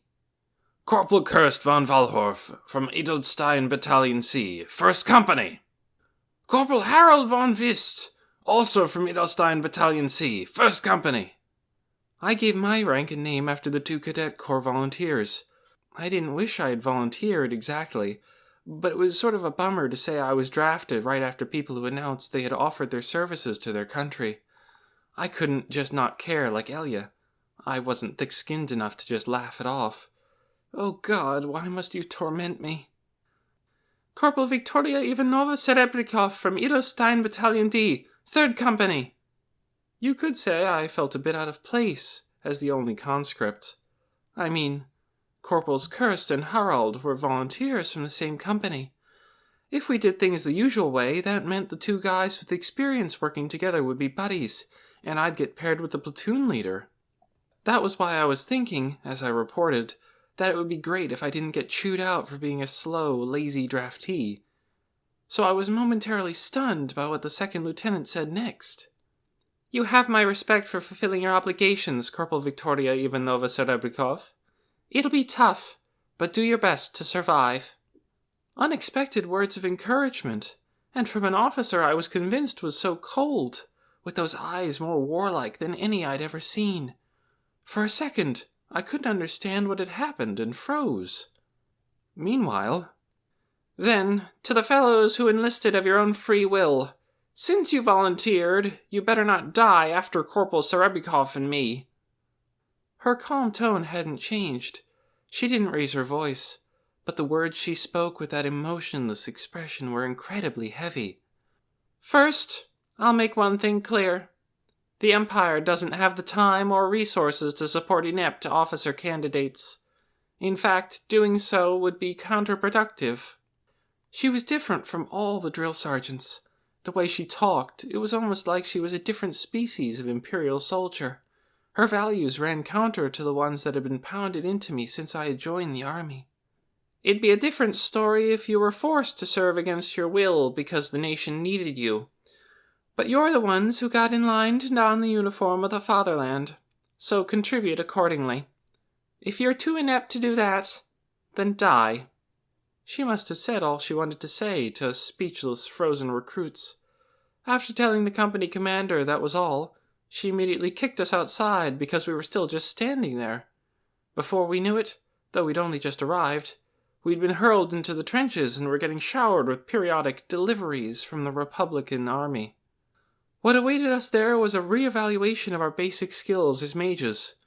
We learned that not only were we not earning our salaries, we were worse than garbage. Having been thus straightened out, Corporals Kirst and Harald became rebellious, but they weren't disciplined outright. Keyword outright. After the company commander and the 2nd lieutenant mentioned that they simply couldn't take care of them on the front lines, the pair was assigned to the rear. After that introduction and a bit of action, I became Lieutenant Degorachev's buddy as the sole member of our platoon, and we flew together. Meanwhile, the 2 other candidates were transferred to a better position. They were double promoted and assigned to defend the company's base in the rear. They could stay safe inside a pillbox as reserves and prepare for the counteroffensive. One thing I learned while flying, though, was that, for artillery, an immobile pillbox is nothing but a sturdy target. It was when we received orders to flank the Republican unit trying to breach the line while we were under suppressive fire by their supporting heavy artillery. Half in tears, thinking I would never make it out of there alive, I followed the senior members of the company, who were grinning as they charged. I saw a base get blown to smithereens while we got off without so much as a scratch. Weirdly, not only did barely any shells come our way, but also we didn't suffer any real losses at all before we made contact. After experiencing this over and over, I realized that artillery needs to be used systematically. It made sense when I thought about it. Machine guns had a better chance of hitting aircraft than artillery. As long as you didn't stumble upon an anti-air cannon position, the only things shooting aircraft were machine guns. Although mages were slower than planes, we were still too fast for the artillery to take their time aiming. It would probably be a different story if we assaulted a firing position or a pillbox and took heavy zoned fire, but we were taught that when fighting on our own territory, speed is everything. I was lucky enough to learn from Lieutenants Degurachev and Swatkov that the more experienced you get as a mage, the more suspicious you get about defending a fixed position. In short, Artillery is the god we should trust on the battlefield. It's also the god we should never anger. You can't survive unless you make this god your ally and learn to avoid its iron hammer. Maybe that was why my leader is a dyed-in-the-wool believer in firepower, the perfect embodiment of non-negotiable mobile warfare. And then a mage. The only faith she has rests with artillery. Could soldiers, by nature a group of realists, believe in God? Her answer to the question was pretty interesting. When I wrote to Elia about it, she wrote back, "Then I am the war goddess in charge of divine will." That answer was so like her it made me smile. She had a way with words. We had eyes and ears, so the devout believers crouching on the front line, in the trenches, and in gun nests were promised the divine revelations of the artillery. With the contribution of the observers, we could call for fire to break up an enemy charge or a bombardment, depending on the crisis. It reminded me of Elia, smiling about her easy job where she could hang out and drink tea. But she was always the nurturing, helpful type, so I was sure her sense of responsibility kicked in and she was hard at work. Right before we went on an airborne assault, what the company wished for most of all was supporting fire from the artillery. Whenever we received orders to counterattack the Republican army breaking through our defensive line, we attacked its flank in sync with the artillery's fire to break up the offensive. I was used to battle now. My only job as a newbie was to follow Lieutenant Degurachov as she raced ahead. Ideally, we were supposed to be partners, but our commander laughed and said I still needed more training. Oh, praise be to God. His name is artillery. That's about right. Isn't it a wonderful sound? First Lieutenant Schwarzkopf beamed, praising the artillery as their shells rained down with perfect timing. Our taste in music seems a tad different. I'm only just able to get through these intense bombardments without the sound freaking me out. Yes, it is the god of the battlefield. God has answered our radio requests. Artillery, artillery, thou art our friend. Thou art our savior. The ones carrying on, relaxing their scary frowns, were the intense but dependable old hands from 1st Platoon. Although their opinion that artillery was our savior was a little dramatic, I was learning that it wasn't entirely wrong. We may have been a counterattacking unit, but half our job was to contain the enemy so the artillery could finish them off. If we just surrounded them, the rabble, an advancing unit, a defensive unit, or even enemy artillery, the artillery would naturally destroy everything. Witnessing it just once was enough to make you want to pray. Dear God, please grant me artillery support. The artillery prep prior to an assault was always reassuring for inconsolably fearful hearts. One time our support ran late, so our battalion-sized unit, containing various different mage companies, had to go at it with an enemy echelon. And a bunch of things I don't really want to remember happened. Note 15. Echelon. A special term used in the military. During an assault, the foremost party was the first echelon. The one behind them was the second echelon. The term was often used when arranging various military units. End note. On that note, when there was enough support and enough space between the front and the rear, the weight of combat would grow lighter. Yes, looks like I'll survive again. As Tanya gazes at the enemy unit through her binoculars, shells plow the earth right where they were meant to, turning people into fertilizer. In other words, this is the correct way of waging war, taking organic life and rendering it past tense through the use of ammunitions. The concentrated fire of a 120mm really is a spectacular sight, sir. Amen. Truly, Lieutenant. Must be the teamwork between a talented observer and the artillery. They wasted no time before firing for effect. People in any situation find it easier to remain calm as long as things go smoothly, and apparently those on the battlefield are no exception. The edifying teachings of the Chicago School say that all things can be measured using economics, but it's tricky to measure and quantify the effects on health when things go according to plan. When everything is on track, with redundancy limited and no additional costs incurred, it's just wonderful. The situation unfolding before the 205th Assault Mage Company is a perfect example.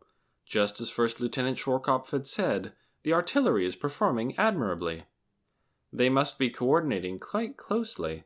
The way they transitioned from establishing a calibrating shot to firing for effect in only a few shells shows magnificent skill. Thanks to that, by the time the company arrives at their attack position, the enemy army is collapsing under the artillery's thorough barrage. Normally, there would be a chance of retaliatory fire and an artillery duel, but it seems the enemy guns are busy with the suppressive fire from our forward position. Lucky us. Our corps-level artillery blew up the enemy troops with 120mm shells, and we just have to mop up the surviving remnants. Yes, indeed. It was just as Shortkopf said. The company is in luck. For 2nd Lieutenant Tanya de Gurachov, it's a great day for a war. All we need to do is take out the decimated enemy infantry on a battlefield they already have the advantage on. A simple, convenient mission. It's almost time. Company, prepare to attack! We're gonna hunt down the ones the artillery missed. And so, following her commander's orders, Tanya shoulders her rifle loaded with formula-imbued bullets, grabs her computation orb, and prepares for the assault. The company is on standby and aware they'll be charging, but right before they leave, even experienced veterans can't help but get anxious. The nervous swallows are a familiar sound in the trenches, distinctly audible over even the shells exploding nearby. Let's get to work. If only every time could be this much fun.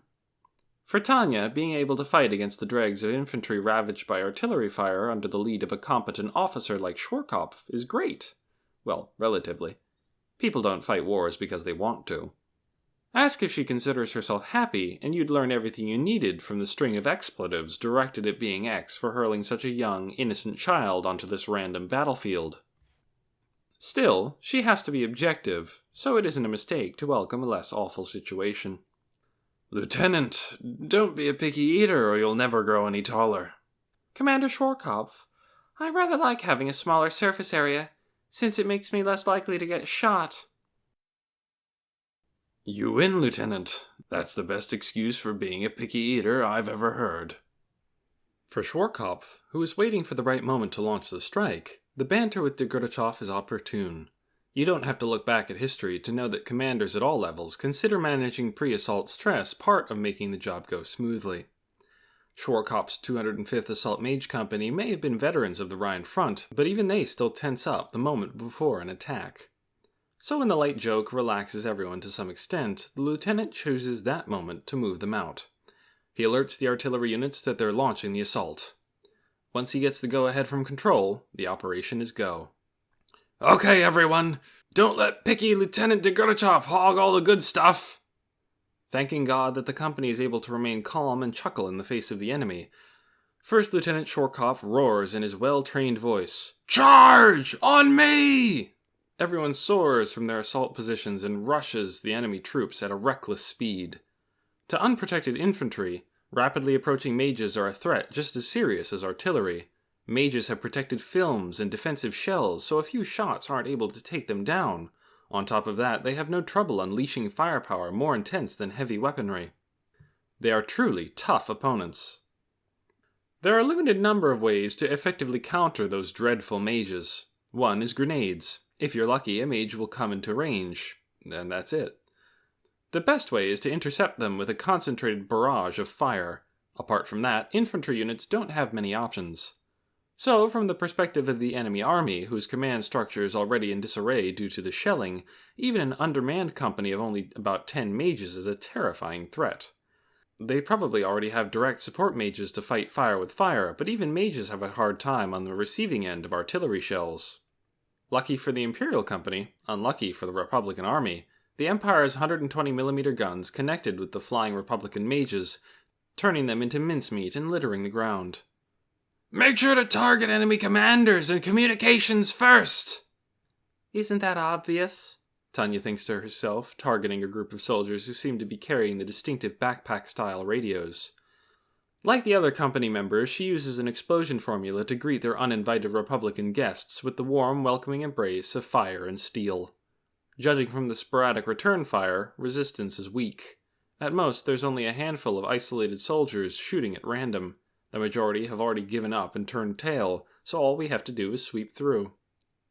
Normally, potential enemy reinforcements would be a concern, but this time a mixed group containing another artillery unit and a mobile strike team have already taken care of them. The current mission is just mopping up the remaining infantry.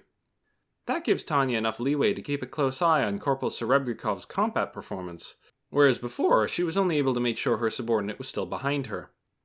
Even under rifle fire, she never drops her defensive shell. Her maneuvers are still textbook, but compared to a month ago, she moves like a totally different mage. That amount of progress isn't half bad. I can't help but recall Lieutenant Shortcup's comment that this is a combat exercise, using the beat-up dregs of their collapsing enemy as targets. Actual combat really is the best training. And just think, not so long ago they were turning green and puking everywhere. It's amazing what you can do with a bit of training. Never underestimate human potential. Remembering that lesson once again, Tanya can't help but ponder the sacredness of human dignity and free will. For that reason, she pities the Republican soldiers. What an outdated mess their HQ must be to have ordered them to charge into so much iron. It was demonstrated to the whole world 10 years ago during a conflict in the Far East between the Federation and the Dominion that iron dominates flesh. This is the horrifying thing about people who lack initiative. No initiative basically necessitates lost potential, so it's a sad irony that they took human resources that probably did have initiative, an abundance of human capital, and exported them to the Empire as mincemeat. It was to the point where I wanted to ask if they maybe shouldn't rethink a bit and recognize the value of human capital according to the market principle. Unfortunately, everyone in the world is bound by contracts. As an Imperial soldier, the relationship between Tanya and the Republican invaders is kill or be killed. It's fine and good for every country's propaganda to praise the noble act of dying for one's fatherland, but I really wish people would understand the utterly obvious flip side, that they have to kill their fatherland's enemies, too. In terms of precious human resources wasted, there's no greater crime than war, laments 2nd Lieutenant Tanya Degurachov, having just robbed several young people of their futures with a magic formula. Things just never turn out how you'd like, she thinks to herself as her formulas mercilessly turn the fleeing Republican army soldiers into organic debris. The only word for it is wasteful. Even though it isn't her own country, Tanya can't escape the feeling that something is wrong with squandering so many trained youths. Aha, I see why extravagance is the enemy. Of course, one of the ironies of history, in a sense, is that a certain country adopted that slogan and then wasted their human resources. Perhaps there will always be inept leaders frittering away the lives of their most promising patriots. Geez, maybe I should focus a little more on the battlefield. Artillery plows, mages descend, and the infantry advances. I remembered learning that on a nice afternoon, when I would rather have been sunbathing than struggling to stay awake in a lecture on the history of warfare. But when exactly that was, I didn't know. Back in the cadet corps, the lessons seemed so ordinary as I sleepily listened, but once they became real life, it was horrible. Lieutenant Degurachov had this disheartened look on her face, but she still unleashed a swift, merciless storm of destruction. I was half impressed at her superhuman abilities, and half simply stunned. It was all I could do to just fly after her, but she managed to handle even the enemies coming after me without taking a single hit. I knew it was pointless to think about these things at times like this, but this kind of stuff forced me to realize that if the two of us weren't basically in different universes, she would never have earned the Silver Wings Assault Badge. Company commander to all hands. In 300 seconds, the bombardment will continue. Fall back! And then at some point, while I was spacing out, the scattered vestiges of the enemy forces had begun to retreat. The battle always ended while I was just flying for dear life. Naturally, then, I had braced myself for the usual orders to pursue, so it was a bit of a relief to answer, "Roger." Yes, relief. Relief that I wouldn't have to guiltily chase down the enemy. I was different from Lieutenant Degurachov, who would calmly nail fleeing soldiers in the back with optical sniping or explosion formulas. I was relieved because I wouldn't have to shoot. When I was doing everything I can just to fly after her, I practically went into a trance, scattering formulas at random with no time to think. But I still hesitated when I had to aim at a fleeing soldier and cast. I mean, I would wonder if killing them was the right thing to do. Of course, as Corporal Victoria Ivanova Serebrikov, I should shoot. But as Visha, I have no motive. We're all here. No casualties. No losses besides gear. When we landed at the rendezvous point, the sudden release from tension left me dazed. The sole thought occupying my mind was a desire to sleep like a log. I did wonder if that was all right, as a young lady of a delicate age. But on the front, where there was barely any water, you couldn't hope for something as convenient as a girl's shower room. Lieutenant Degudachov brusquely muttered, "Sleeping now. Night," and went to bed. So I followed her example and decided to just be thankful I had a bed. I was so ready to rest.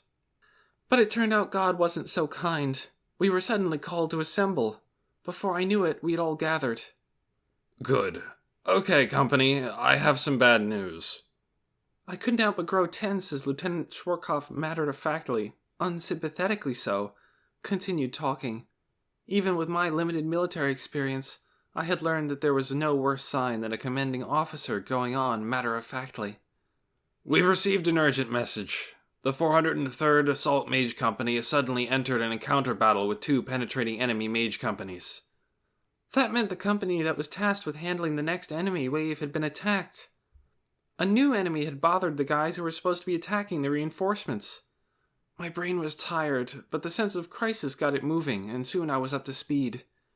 There were our troops, the next wave of enemy forces, and the new enemy. And the reinforcements? The artillery is pounding away at them, but the observer is being chased by enemy direct support mages and can't properly assess the impacts. The conversation between superior officers made me predict a horribly bad future. I have to fight again, I sighed as I comprehended the situation. So we have to rendezvous with the 403rd. We're moving out immediately. It was just one thing after another. And plus, it's not so easy to rebuild the will to fight once you've relaxed. The company commander continued, heedless of me and my scattered thoughts. At the same time, we have to rescue that observer who's under attack. He's requested backup. That reminds me, you experienced something like this up north, didn't you, Lieutenant Degudachov? Yes, sir, and I'm not looking to repeat it. Observing for the artillery was almost like painting a target on your back for enemy mages. Any veteran would repeatedly tell you how critical it was to take out the artillery's eyes, because then the guns were nothing to be afraid of. If you were the eyes for the ruler of the battlefield, your fate was being the first to get shot at. Elia, you liar! You're not safe in the rear having tea! Observers got targeted to a shocking degree. What terrified me more than anything was that even Lieutenant Degudachov, who could calmly weave through a hail of bullets, had been seriously injured when she was an observer. That was how intensely the enemies came after them. Another way to think of it was that this observer, in the same position as Elia, was in serious trouble.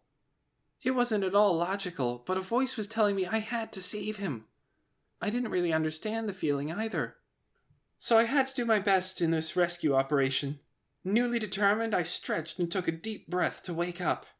But I only felt different. On the outside, I still looked like a dead tired kid. I see. Well then, Lieutenant Degudachov, as a Silver Wings recipient, is the rescue possible? Not even counting any potential delays, it would be difficult. Even if you use Type 95? I'm fine, but Corporal Serebryakov looks to be at her limits. Lieutenant Degudachov responded, a bit resigned-sounding, after glancing at me as I stood there dazed and motionless. I don't want to be an inept officer who takes her subordinate out on a rescue mission only to lose her in addition to the one we're supposed to be rescuing. Then break up the pair. No, never mind. The emotions contained in her words were hard to pin down. Maybe disappointment, maybe concern, but in the end what she'd simply stated was that it was impossible. And the way Lieutenant Schwarzkopf changed his mind mid-response said it all. A pair was the basic unit. If Lieutenant Degudachov flew the rescue mission solo, I would be faced with an aerial battle with at least 2 mage companies. Assuming that units over the border would have backup was elementary. Without my buddy's help, my chances of survival as a squirt with no support were slim. Even if I wanted to go on the mission, I was standing there in front of them all, tired and absent-minded after the last attack. That was where their hesitation came from. When I realized that, I shouted. I didn't understand the urge very well myself. "Commander, if I may!" Corporal Serebryakov? I'd like to volunteer. I volunteer for the rescue mission. Lieutenant Schwarzkopf sounded suspicious. Well, I had interrupted my superior officers, which could get me punished. I never would have dreamed I'd do something so impulsive. That I had that kind of guts. Corporal! I'm an Imperial soldier, too. While it's presumptuous of me to say so, I believe I can handle this mission. Lieutenant Degurdachev's short reprimands would usually make me go limp, but even her harsh tone couldn't stop me this time. Commander, please let me go. That's what she says, Lieutenant. Lieutenant Schwarzkopf! Her shocked yelp and her eyes, usually half closed in disinterest, now popped as wide open as they could go. The way she objected to this unbelievable response made her look somehow closer to the 10-year-old girl she was. Apparently even someone who seemed so cold on the surface had been worrying about her subordinates. I'll have Sean the squad escort you. Move out. But, Lieutenant... She's made up her mind. I understand your concern, Lieutenant, but any more just makes you overprotective. Lieutenant Degurdachev looked astonished. Maybe she's more emotional than she lets on.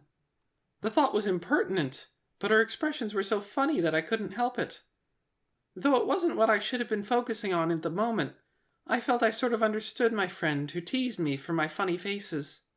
Lieutenant Degurdachev's vampire-like coldness had faded, and a little bit of distress took its place.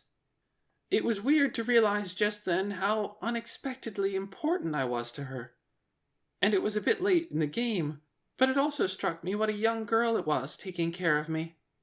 Understood. I'll do my best. To save the day in a crisis is the dream of every mage. Good luck. And to you, Commander. With that, the main body of the company left. Lieutenant Degurdachev saw them off and then turned to me with an admiring smile. Well then, Corporal, are you ready? It was a good smile. For some reason, seeing that expression, I couldn't help but think that she really did have pointy teeth like a vampire's. But I still smiled back, proud and confident. That's right, I made up my mind. I won't abandon anyone. Yes, Lieutenant. Good. Then it's time to get to work. Sergeant Shones, I'll be making good use of your team as well. Sure thing. We've got more experience on the Rhine front than anyone. Damn intelligence to hell! How could they tell us this area is underdefended? The combatants were nimble, graceful from a distance, but in reality the Imperial mages were desperately taking evasive actions as the observer cast his optical formula with a shower of mana glow. This was finally shot number 4. They had been picking off enemy observers for a while now, but it hadn't affected the artillery's accuracy one bit. From the sound, they were probably firing 120mm. Worst case scenario, maybe some 180mm or 240mm as well. The ground forces trying to leave the fighting area were in disarray, and the enemy was having a field day. Their breaching formation may have been ideal for speed, but it made them vulnerable to fire. Their only advantage was direct mage support that let them focus on breaking the line. Unfortunately, Control couldn't get around to assisting them, so they were intercepting about as well as if they were shooting at random with their eyes closed. Though they had taken out the solo enemy observers, a warning must have gone out. There were limits to how well jamming could be maintained. Enough time had elapsed that they had to assume that a decent intercepting force or quick reaction force was on its way. In the worst case, their own retreat would be cut off in addition to the ground troops. That was how much time had gone by. If you got time to flap your lips, cast some formulas, you bastards! To support their infantry's retreat, they had to neutralize the enemy artillery somehow. And that was the problem. How? The simplest way would be to attack them. But from the scale of the bombardment, it seemed like corps-level artillery. If it were artillery attached to a division or a battalion, charging in prepared to die would give them a chance, but corps-level artillery would anticipate anti-mage combat. That's why their only option is to hunt down the weak points, the observers. But not only did that take a lot of time and effort, the effects weren't immediately obvious. Aye, sir. There's only so much we can do with opticals. Give us authorization for explosion formulas. If they blew up the whole area with explosion formulas, that would catch any observers hiding on the ground, too. They didn't have time to scan the surface for each optical cast. Not only did they have to drop their altitude to a certain extent, but also they had to do multiple flyovers to ensure they didn't miss anything. At first they caught them off guard, but their enemies weren't stupid. The ones who expect their opponents to be fools are the real idiots. News of their attack must have spread quickly, so the other observers had probably gone into hiding. Finding them would take a terrific amount of effort. At this rate, we won't even be able to get half of them. Hence the idea of blowing the entire suspicious zone away. That was one valid method. Actually, in the preliminary stages of artillery battles, both sides would send out scouting parties to search for the enemy position and lay down high explosive anti-personnel suppressive fire. If they were lucky, they might take out the observer squad. But this method presupposed a certain amount of firepower. Basically, they would need at least an entire mage company sustaining maximum available firepower. That would certainly give them a boost, but it would be too heavy a burden for the current forward direct support unit. And if they suppressed them with a formula big enough to burn up the whole area, it would seriously hamper them in sustaining combat later. Out of the question. In the long term, it'll just make finding them harder. But in the long term, it was really not their day. Detecting high mana! Suspected reinforcements! Mages! Coming up fast! Ah, damn it! Forget hunting observers! Get ready to intercept! They were scattered and exhausted. Military doctrine would emphatically recommend avoiding combat in such a state, but logic was first and foremost idealistic. Things wouldn't be so tough if it were actually possible to follow doctrine in combat. Since the leading army had yet to finish extricating itself, if the backup were to retreat, literally everyone would get killed. Of course, the ground units had been retreating since the moment they failed to break through, and an overhead view of the battleground showed the entire army was pulling out, but mages could move far faster than troops on the surface. They could just see the observers returning to direct the batteries and take out their ground army while they were fighting off the reinforcement mages. That was why they had to secure this airspace. There were some battles you couldn't run away from. All units, our observer is down! I say again, our observer is down! Hearing that, 2nd Lieutenant Tanya de Gordachev makes an irritated face and mutters, "Just great. If only we had sortied slightly earlier, or even a bit later," is the lament that crosses my mind. All I can do is curse the terrible timing. They didn't make it in time to help their ally, but have come too close to the enemy to turn back now. This will be all pain and no gain. As you all just heard, unfortunately we didn't make it in time.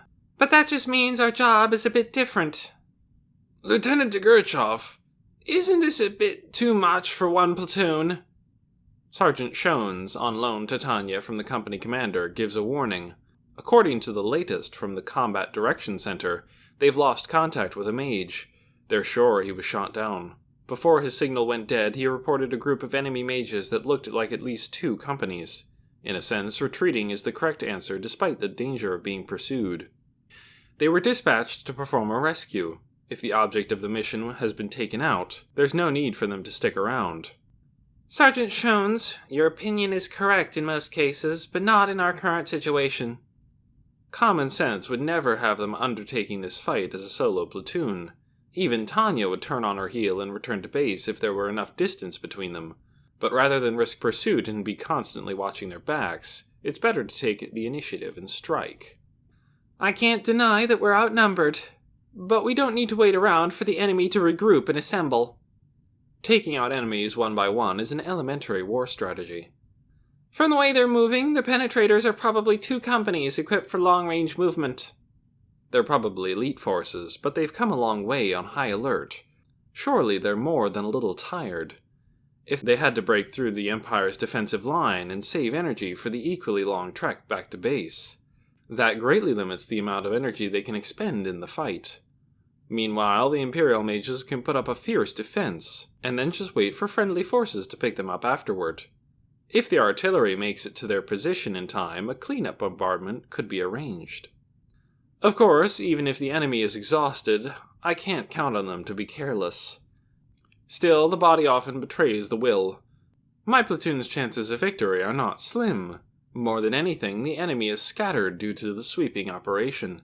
Their units are too spread out and can only coordinate in groups up to platoon size. Although this battle is following directly on the previous one, the mages from the Imperial Army can go full throttle since they're on defense. Meanwhile, the Republican side has to operate on enemy territory with limited support and supplies. Assuming even numbers, the scale will still tip heavily toward the Empire. In other words, this is a simple task of taking out one exhausted platoon 6 times. Maybe it's a slapdash strategy, but they have the supplies. They even have support, though not much. 1 on 6 sounds hopeless, but 1 on 1 gives them a chance. If they do some damage despite their numerical inferiority, the army can't ask for anything more. Okay guys, I'll take 3 platoons. The rest are yours. This shouldn't be too hard. I can't expect to wipe them out completely, but it's a perfect opportunity to rack up points by taking out one at a time. It's a good chance to put my capabilities on display. The rescue was a failure, but thankfully we've got the artillery battery behind us, a little energy to spare. I heard they even saved some shrapnel shells for us. How perfect! I had been upset that I didn't get away with using my exhausted partner to refuse the mission, but I guess you never know when you'll get lucky in life. Still, Tanya thinks, with a glance at the face of the subordinate behind her. Corporal Serebryakov may be nervous, but she's flying steadily. She's skilled, yet she was drafted. She didn't join up because she wanted to. She's a young girl who was pressed into service. I would never have dreamed a corporal with such a background would volunteer for combat. Was it out of a sense of duty? Patriotism? Love for her buddy? Someone willing to do jobs above their pay grade is a promising human resource. Are you trying to monopolize the title of ace, Lieutenant? Good question, Sergeant. Nah, just if I take out 10 more, I'll get a bonus and time off. I'm about ready for a vacation. If my score breaks 50, I'll earn a special break, specifically 2 weeks off, plus a bonus and a raise on top of that. I would be given flex time and authorization for limited discretionary action. 5 downed makes an ace. 50 downed makes an ace of aces. Unfortunately, testing Type 95 muddied my memory, and I'm also sniping from artillery bombardment range. That meant that inevitably many of my scores have been unconfirmed. Still, at least some had been acknowledged, so I'm currently at 40. The best thing is that with these clean results, I won't be on trial for war crimes. Even after the war, it won't be a problem. How about that? In other words, killing one person is a crime, but killing a pile of them gets you a medal. Most people would find that inconsistent, but economic theory makes it acceptable. Once I get it, I'm going to take it easy and splurge on gourmet food. Sorry guys, I want to go have a leisurely beer hall lunch. I can't even tell you how jealous I am. Sergeant Shones jokes with a nod. Corporal Serebryakov and the other team members smile, somewhat at a loss. That's how it's meant to be, though. After working to accomplish something, she should be allowed to enjoy the fruits of her labor. Winners on vacation even get to eat tasty food in the rear. There are opportunities to dine with the corporate managers. In short, she would be in the best environment to build social capital. Just wonderful. I feel bad since you're accompanying us as a favor, Sergeant Shones.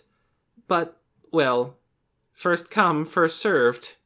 Schwarzkopf, concerned for their lack of manpower, dug into his hurting personnel pocket and lent them this squad.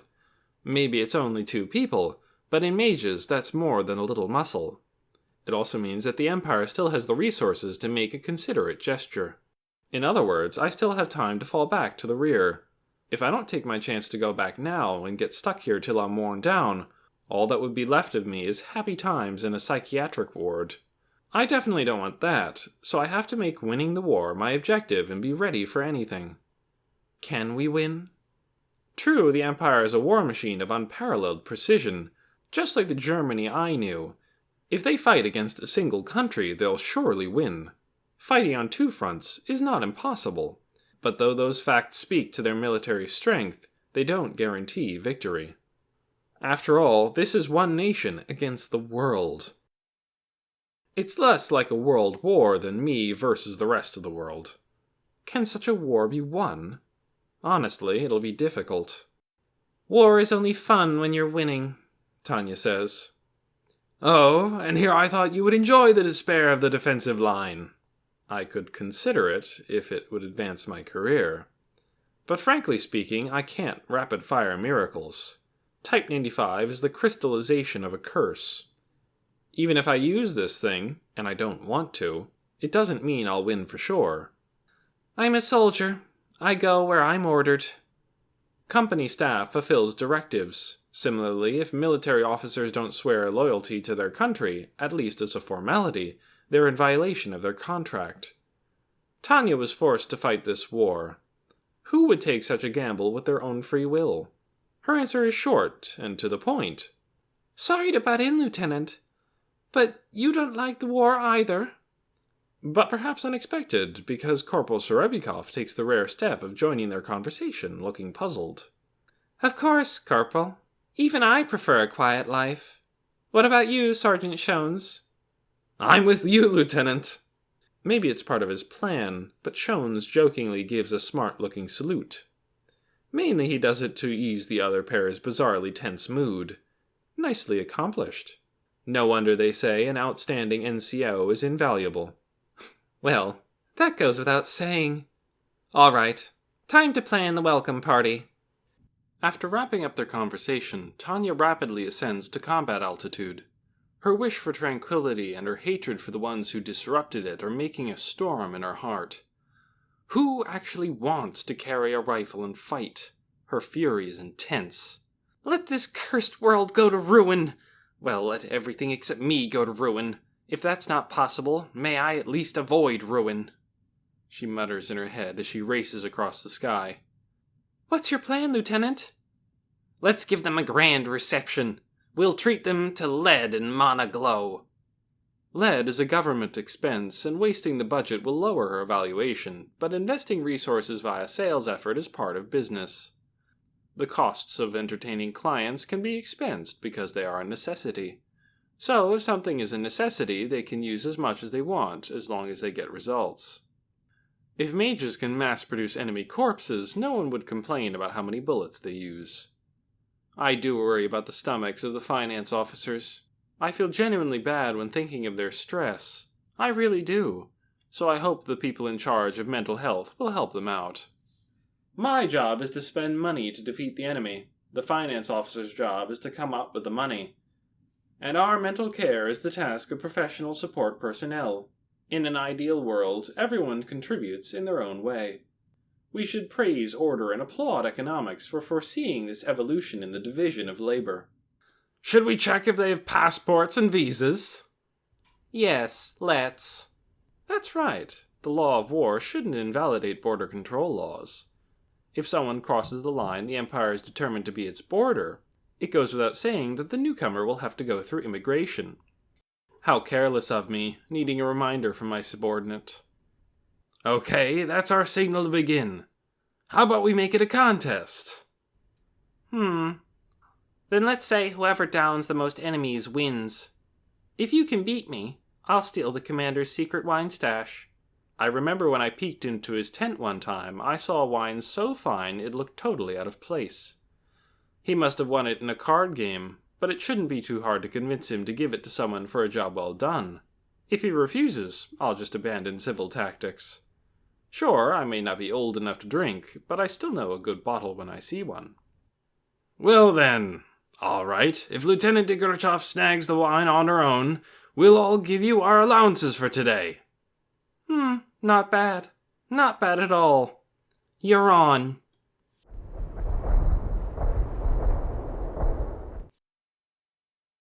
My head felt heavy and my consciousness was hazy.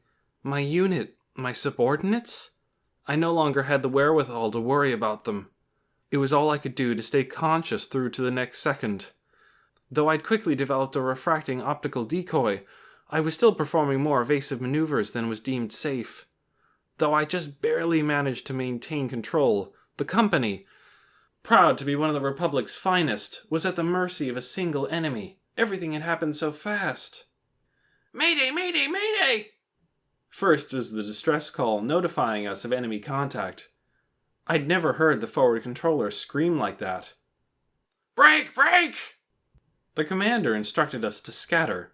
Nothing would be stupider than all getting shot at once from a distance.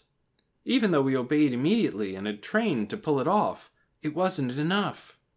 I'd cocked my head, unable to spot the enemy, and my buddy got his upper body blown off. Sean! Bandit! Angel 12! Angel 12? I scanned the sky for the source of the attack, and when I found the bastard, I was speechless. 12,000 feet, an altitude that made the practical limit of 6,000 for mages look like nothing. Not only was it a harsh environment where oxygen concentration was roughly 60% of ground level, but the bigger problem was that you would run out of mana. The aerial mage limit for practical maneuvering was 6,000 for good reason. Impossible! It's not a fighter plane? Fucking hell, it's definitely a mage! We wondered if it was maybe a plane, but no, there was no doubt about it. We detected mana particles and glow. It was definitely an aerial mage. The air up there was thin. The temperature was low. Running out of mana was fatal. Acclimating to the altitude was also a hurdle. While it was hard to believe, the enemy mage had overcome all those things and was managing to fight a war. I couldn't stop thinking that the leisurely soaring figure was an incarnation of imperial military might. Climb! We're climbing! We'll engage at 8,000 feet!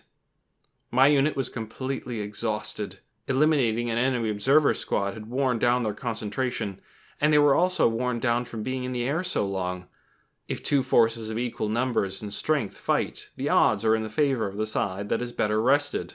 That's simple logic. The Empire's aerial mages were known for being elite, whereas our side had a tendency to make up for inferior quality with quantity. And this enemy was something else. Even if we were to attack at peak performance, we'd probably still be in for a tough fight. For starters, approaching an enemy at 12,000 feet was impossible. Captain, there's no other way! In theory, aerial mages had a slight edge over aircraft.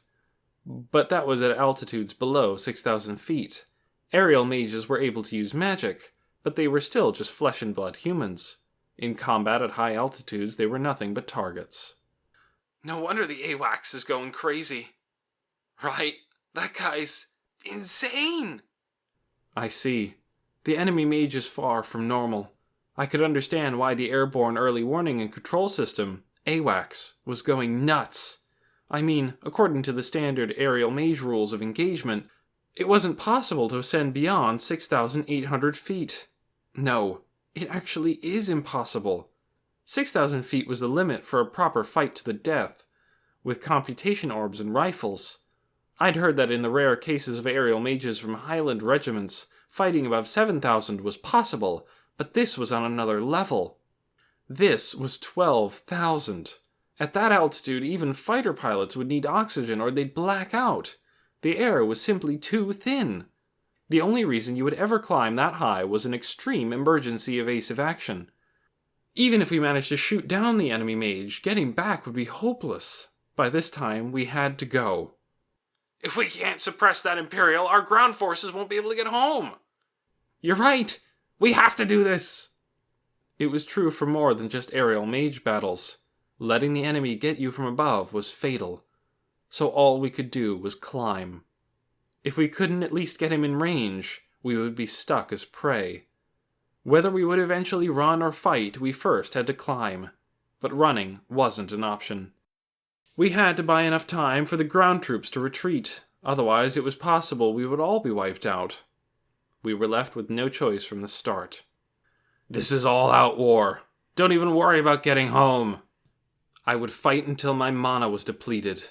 Most importantly, I had to avenge Sean. I couldn't let this enemy get home alive. Crush that mage! Don't stop until that bastard crushes you! Was it an order or a scream? Either way, our commander was determined. We would either take out the enemy or be taken out. Those were the only two choices. Bravo! Engage! The Bravo team joined the fight. We would probably all be destroyed, and I wanted to curse God in spite of myself. I felt like a real sorry wretch thinking this pain in the ass could have backup. Oh my God!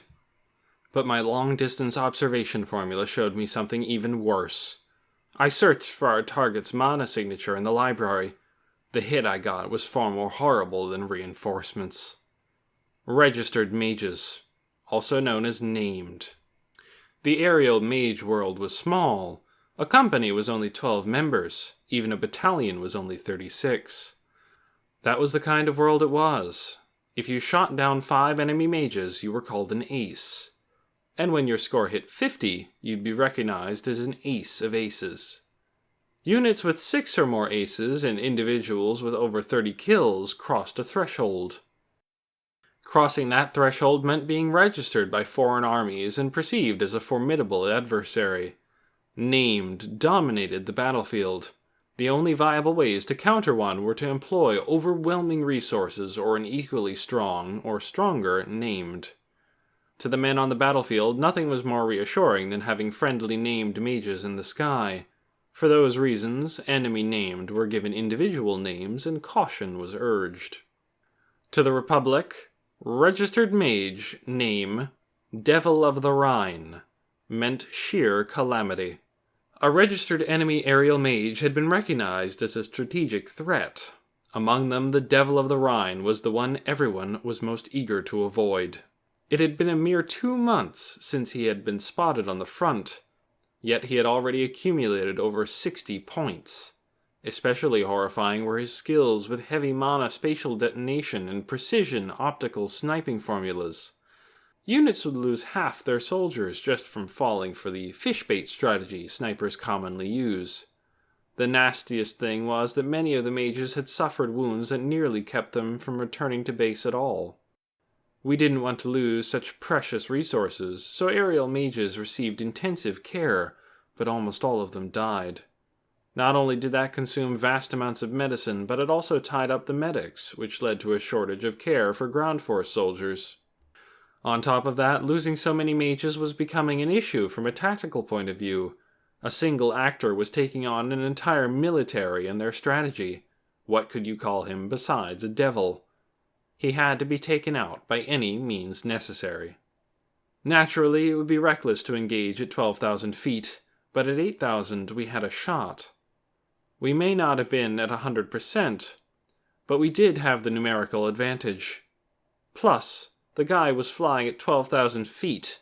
No matter how extraordinary you are, that was impossible to do without pushing yourself too hard. Degurachov definitely didn't expect the enemy unit to come charging at her.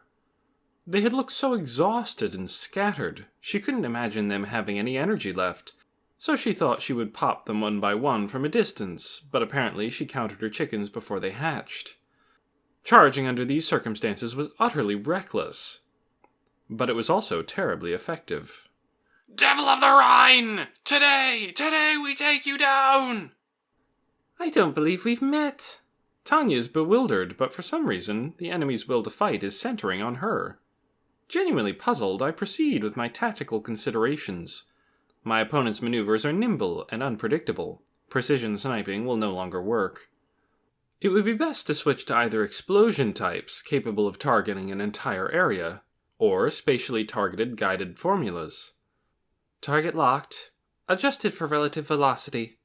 She unconsciously chooses the optimal attack using the Elenium Type 95. Rebuild neural linkage network.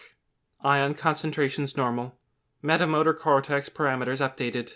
All systems green. Nicht! Multiple faint early targeting mana signals detected. Formula types include invisible guided shots and spatially casting blasts. The enemy is close enough to engage, but I was distracted by pointless chatter and didn't realize. Signal alarms scream in my head. I immediately start up casting processes in parallel using the Elenium Type 95 cores. Even though I know it'll cause a system imbalance, I pour energy in as fast as I can. Meanwhile, she begins erratic evasive maneuvers automatically.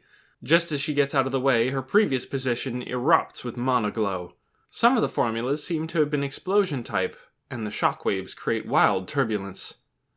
Okay, what's all this now? I think maybe it's a Highland unit, but can they climb straight to 8,000 feet without acclimating? Despite the vertical distance between them, they have me in range. Worse, I'm outnumbered. If they're going to charge, then it seems the enemy is tougher than I thought. Convinced of my opponent's skills to some extent, I immediately create an optical decoy. While casting that, I initiate evasive maneuvers in order to prevent them from predicting my flight path. But even after a number of illusions, a magic shot comes flying at my actual body. How is their disciplined fire so accurate so fast? That shot missed? What a monster! These guys are obnoxious, shouting like that on the open channel. Wait, they must be doing it on purpose. They're capitalizing on their numerical advantage. They want to distract me with radio chatter, but I won't fall for that again. Shooting magic in volleys is a combat style that Imperial mages avoid, since they rely more on individual skill. The Empire boasts superior quality, but the Republic has always made the most of their numerical superiority. For example, the perfectly ordered formation before her eyes. These have to be some of the named we're always warned about. I checked the mana signatures against the library. My irritating guess was right on the mark. These guys are such a pain that the combat instructors warned everyone about their fire discipline. I am clearly going above and beyond my pay grade. CP, this is urgent. The enemy company is named. I say again, the enemy company is named. CP, roger.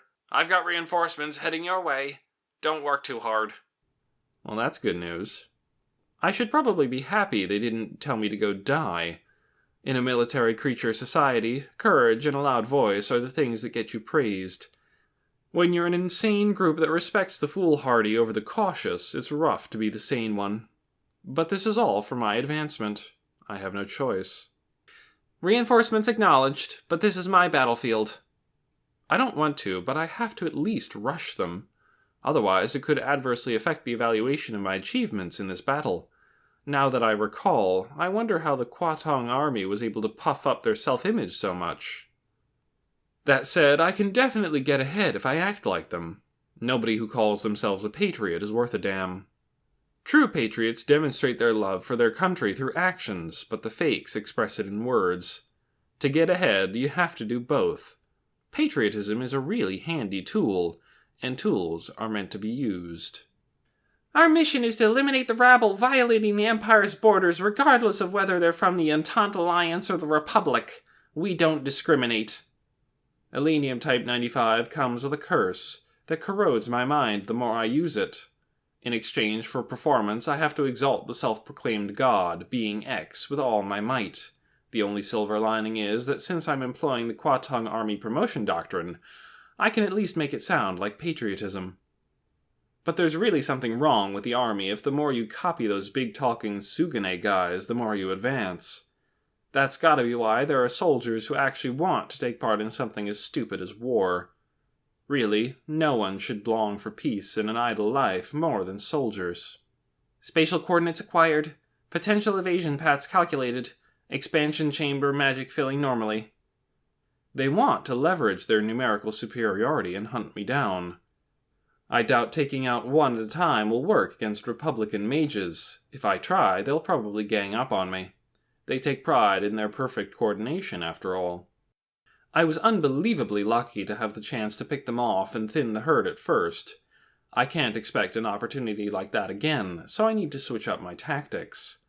In short, I just need to treat this clump of guys as a single target instead. Time for some giant killing. I don't need to fiddle around with my aim. I can just target the whole area.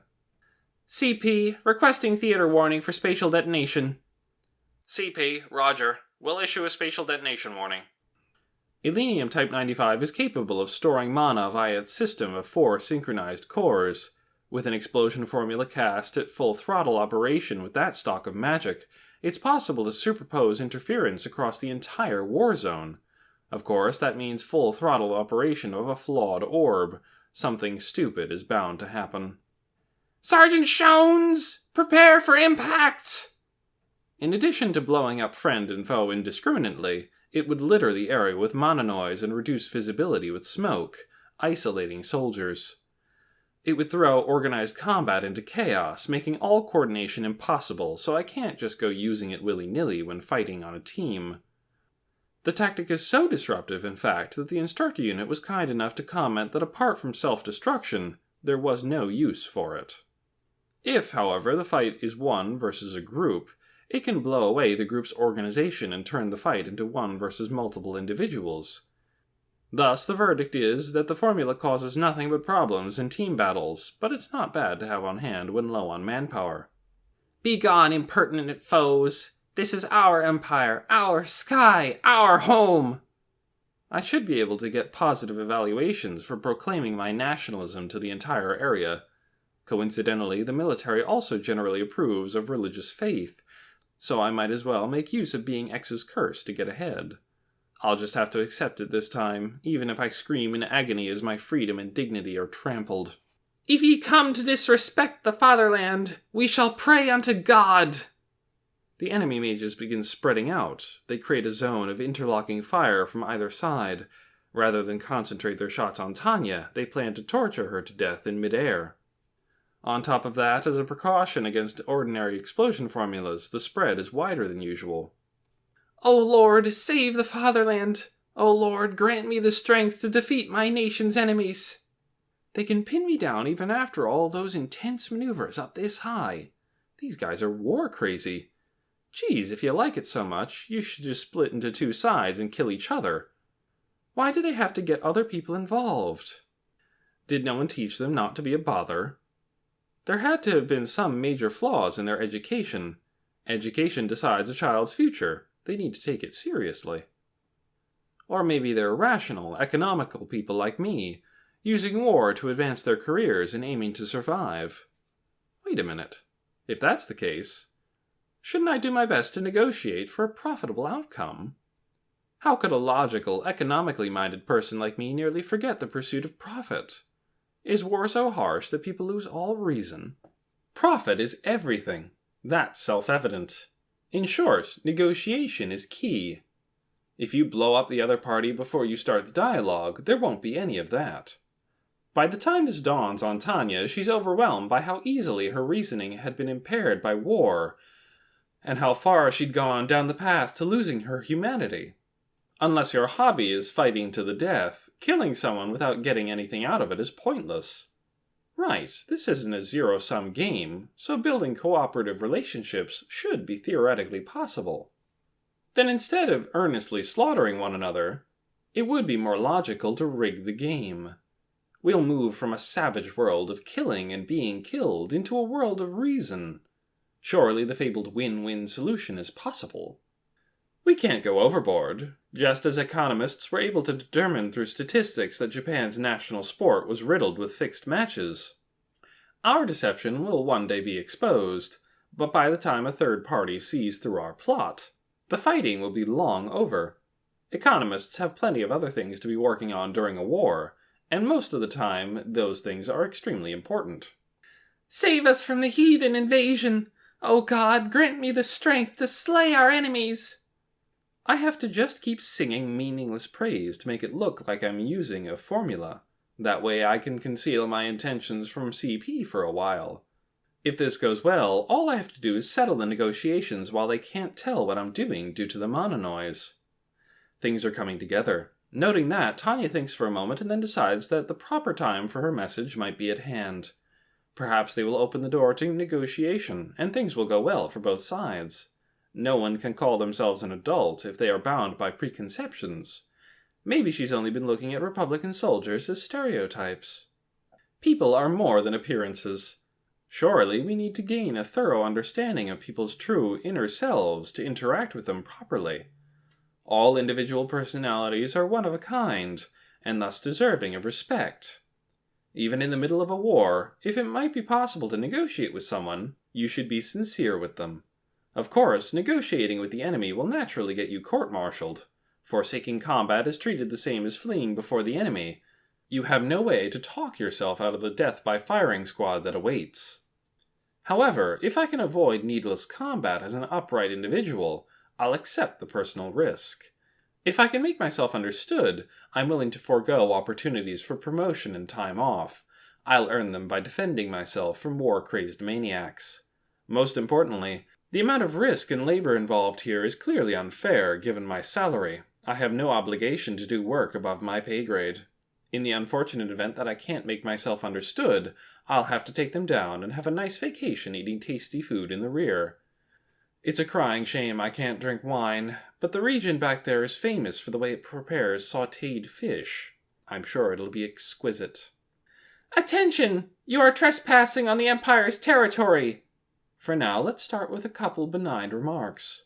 We will do our utmost to defend our fatherland, because behind us are people we must protect. Apparently, a soldier's duty is to protect their country's people. Though some armies are violence machines and some belong to emperors, soldiers really are usually protectors of their nation. Well, there are also cases like Prussia, where the army possesses the state instead of the state possessing the army, so it's not a hard rule. But the generalization sure sounds good. Answer me this! Why do you wish to invade the Empire, our homeland? She says it like a reprimand, but she actually wants an answer. I'll get the negotiation ball rolling. I may be talking to the enemy, but this is still innocuous enough that I can explain it away. I wonder what their response will be, but all I get is a barrage of curses and a hail of bullets.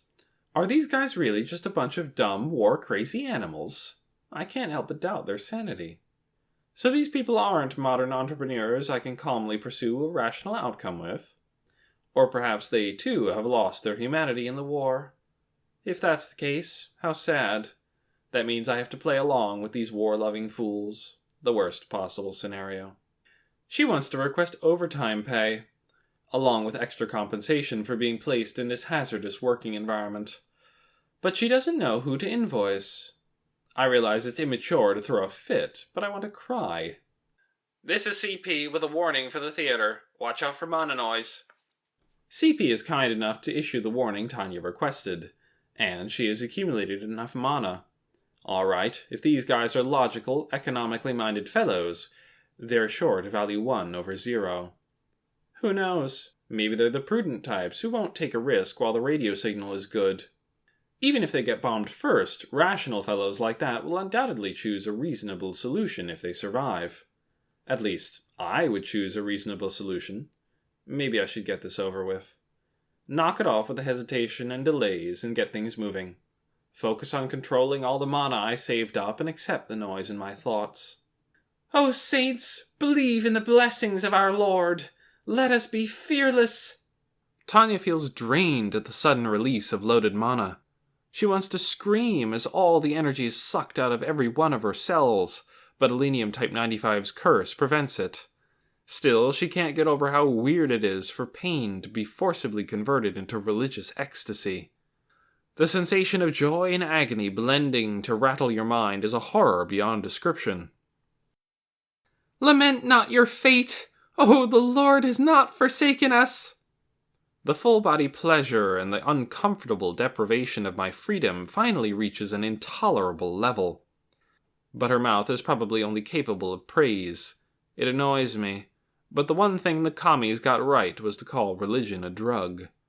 The Chicago School of Economics says drugs should be regulated by the economy. That said, my problem isn't that I want to stop but can't, it's that if I stop, I'm likely to die. It's the biggest pain in the ass. The Chicago School doesn't consider the case of a drug where if you quit, you'll instantly die. At the end of our journey, let us reach the promised land. A process similar to a thermobaric explosion starts up instantaneously. The mana has reached its pressurization limit and gushes out at an immeasurable rate. As the boiling magic explodes into freedom, the scattering mana makes contact with the open air and triggers an unconfined magic explosion.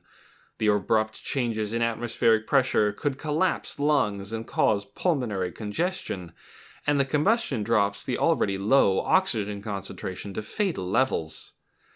Oxygen deprivation and carbon monoxide poisoning at 8,000 feet would cause even the hardiest aerial mages to black out and fall.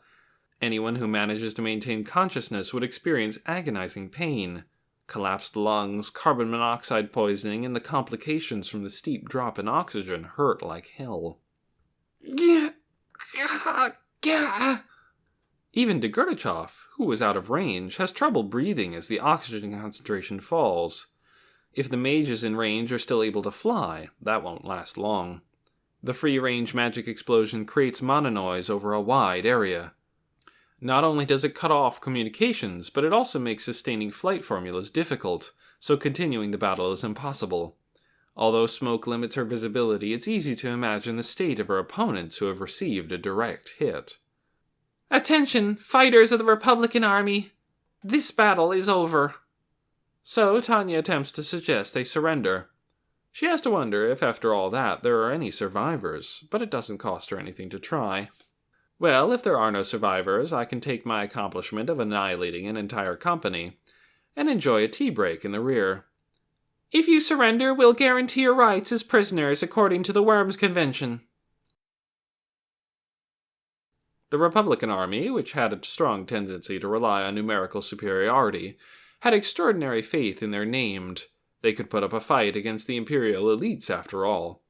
Due to their rarity and strategic value, they were deployed in the most critical battles, and their bravery was known far and wide. The 106th and 107th Reconnaissance Mage Companies of the 42nd Magic Brigade belonging to the 4th Aerial Mage Division were also famous for their skills. Until recently, at least. The Tactical Council regarding the recent annihilation of the 106th and 107th Reconnaissance Mage Companies is now in session. Initially, the Republic had assumed that the Imperial Army's powerful magic units, including the named, were deployed on the front lines against the Entente Alliance, so it should have been impossible for its named and equally elite troops to be wiped out. And yet, that was what happened. It happened despite their overwhelming numerical advantage, and at the hands of a single mage. When the news came in, no one could believe their ears. They thought it had to be some kind of mistake.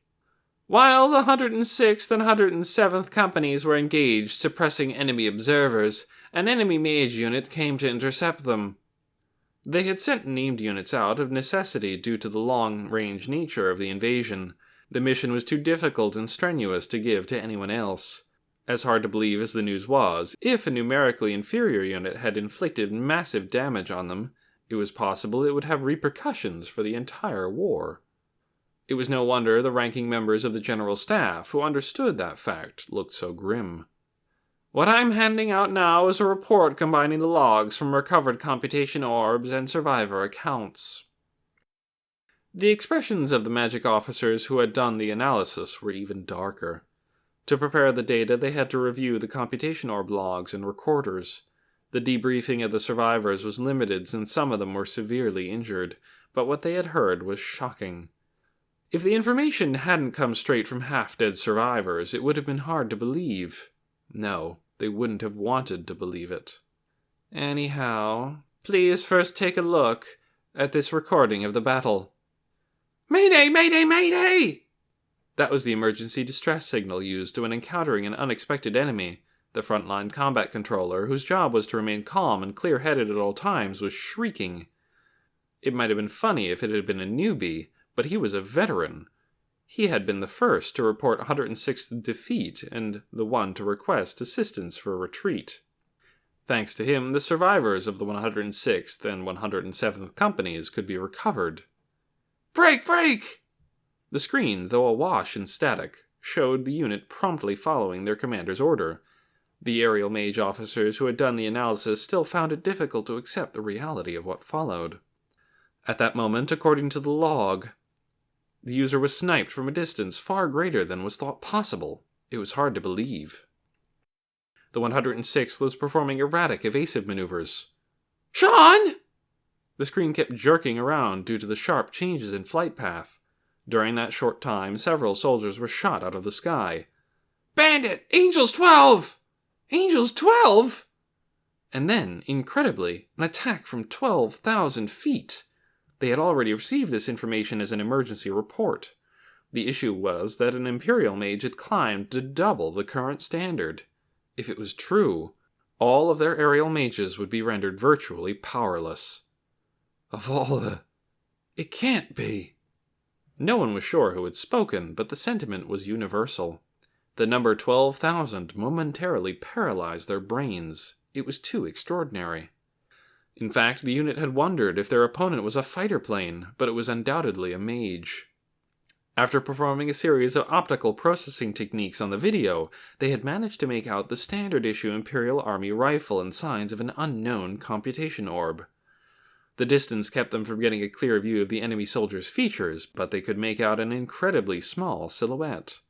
Still, the way the mage cruised so calmly, like the ruler of the sky, told them no one could interfere. Then it was confirmed that the 106th opponent was a registered mage. Even worse, this was a new named who had recently appeared in the theater and rapidly ranked up achievements. All details were unknown. They didn't even know what sorts of tactics this unfathomable threat would use, much less how to counter them. They had kicked intelligence's butt to get a reinvestigation underway, and so far they had found several unconfirmed reports that had been previously dismissed as frontline rumors. Things like a lone enemy soldier taking down an entire company, a mage flying at an impossible altitude, and so on. It was a war zone after all. They understood some of the intelligence coming in was confused, but it was too bad the unusual nature of their opponent was delaying their identification attempts. Damn devil of the Rhine! Cut it out. Captain Kagire, who is the devil of the Rhine? An unknown enemy named. We can currently identify them only by their magic signature. The intelligence officer had paled at the sudden question. If they were only able to identify this enemy by magic signature alone, that meant they knew nothing. This was as good as admitting to the other high-ranking officers present that everyone in intelligence was incompetent. They could get the gist of what had happened by analyzing the logs of the computation orbs used in battle. In other words, either the intelligence officers had neglected their duties or nothing had been recorded. "Did you analyze the logs?" The chief of staff, who was running the meeting, asked the obvious question.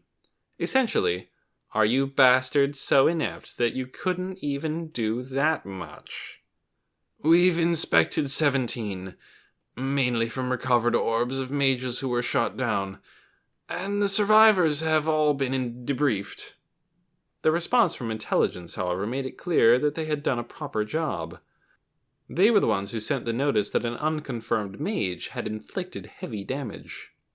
They formed a special task force and even launched an operation to retrieve the bodies of fallen mages who hadn't been recovered.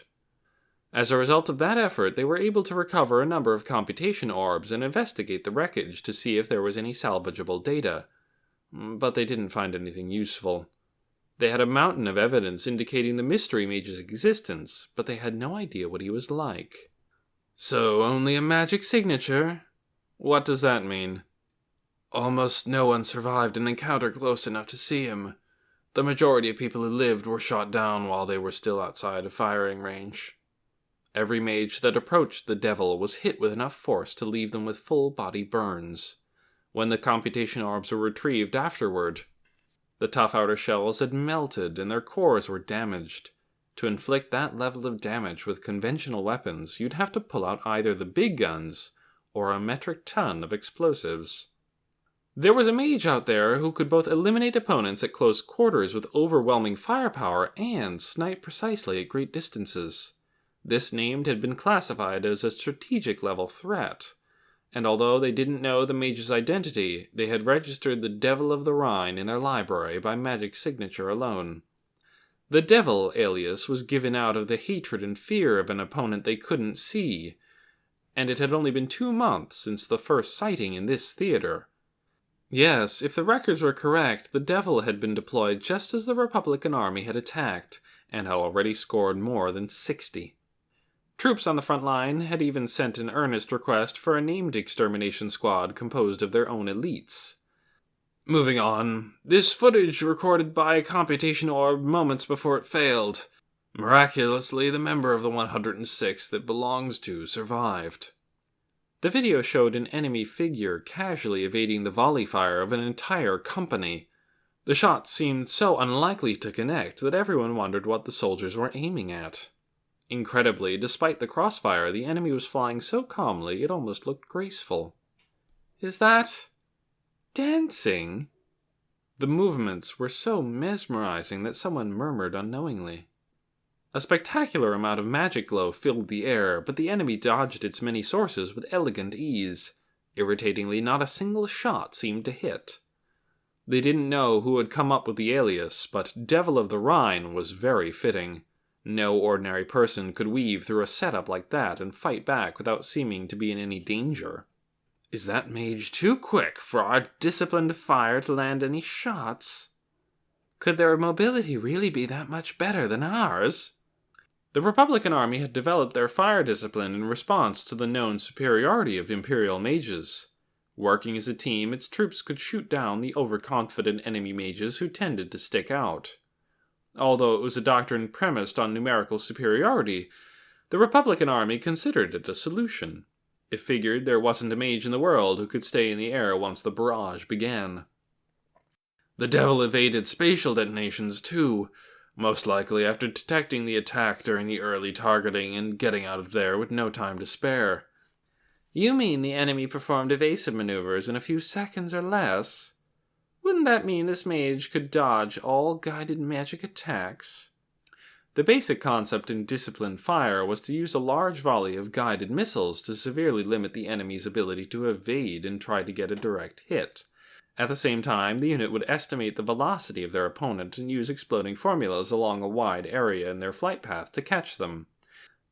If they couldn't lock onto or measure their opponent, however, it would be almost impossible to shoot effectively. They fought like a team, organized and continually coordinated. In other words, against an opponent on whom those tactics didn't work, there were far fewer benefits to fighting in groups, though not zero. The officers in the meeting gasped as their chests tightened.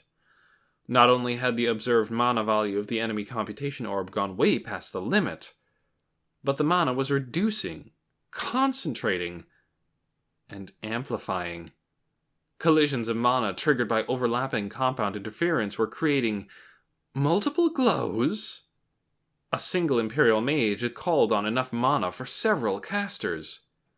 The observation apparatus also returned a value that was off the scale. Absurd! If that's the case... His comment cut off abruptly. They were all witnessing data that indicated a mana fixation reaction was occurring. The immeasurable profusion of mana denoted a phenomenon that mages and nations had attempted to achieve but finally given up on. In theory, it was impossible for a cast mana phenomenon to access spatial coordinates. Attempting fixation was madness. Nobody thought it could be done. It can't be. Impossible! The technology officer, who understood the significance better than anyone else, began denying reality, as if he had come unhinged. This was no longer mage technology, but something from the realm of myths. If ye come to disrespect the fatherland, we shall pray unto God. The zoomed-in figure shocked them all. The picture may have been blurry and full of static, but what it showed was unmistakable. It's a child! The mage could still be described as quite young, yet she proclaimed annihilation and doom. Together with the mana reading, her cry was an omen of destruction. Supposing this god you pray to exists, is it the devil or the god of destruction? Everyone cradled their heads, inspired to cling to the Lord. O Lord, save the fatherland! O Lord, grant me the strength to defeat my nation's enemies! However, the sentiments were pure. Her gaze was utterly innocent. Could she really be an enemy mage? She was only looking to God for help. Save us from the heathen invasion! O God, grant me the strength to slay our enemies! Should we really not be allowed to exist? They wanted to ask. Her gaze was that pious and judging. Attention! You are trespassing on the Empire's territory! She spoke with the solemnity of a shrine maiden delivering a divine message. We will do our utmost to defend our fatherland, because behind us are people we must protect. What she said was backed by a sense of responsibility. It was as if defense was her only duty, and they could feel her fervid desire to protect the ones behind her. It was to fulfill that duty that she had stood before them. Answer me this. Why do you wish to invade the Empire, our homeland? Perhaps the 106th had sensed disaster. They concentrated their firepower to stop her with all their might. They tried to prevent her from casting even a little longer. O saints, believe in the blessings of our Lord. Let us be fearless. But reality was cruel. Fate was not on their side. Assuming God existed, he was smiling on her. Lament not your fate. Oh, the Lord has not forsaken us. The converging mana suddenly began to flood the observation apparatus with noise. That meant there was enough mana accumulated to agitate space. At the distant end of our journey, let us reach the promised land. It was as if her words were both the key and Pandora's open box. The officers watching stopped thinking entirely as the monitor emitted a dreadful flash. Eventually, the computation orb was damaged and the video cut off. Dear God, have mercy on our souls. Oh God, is this what you wanted?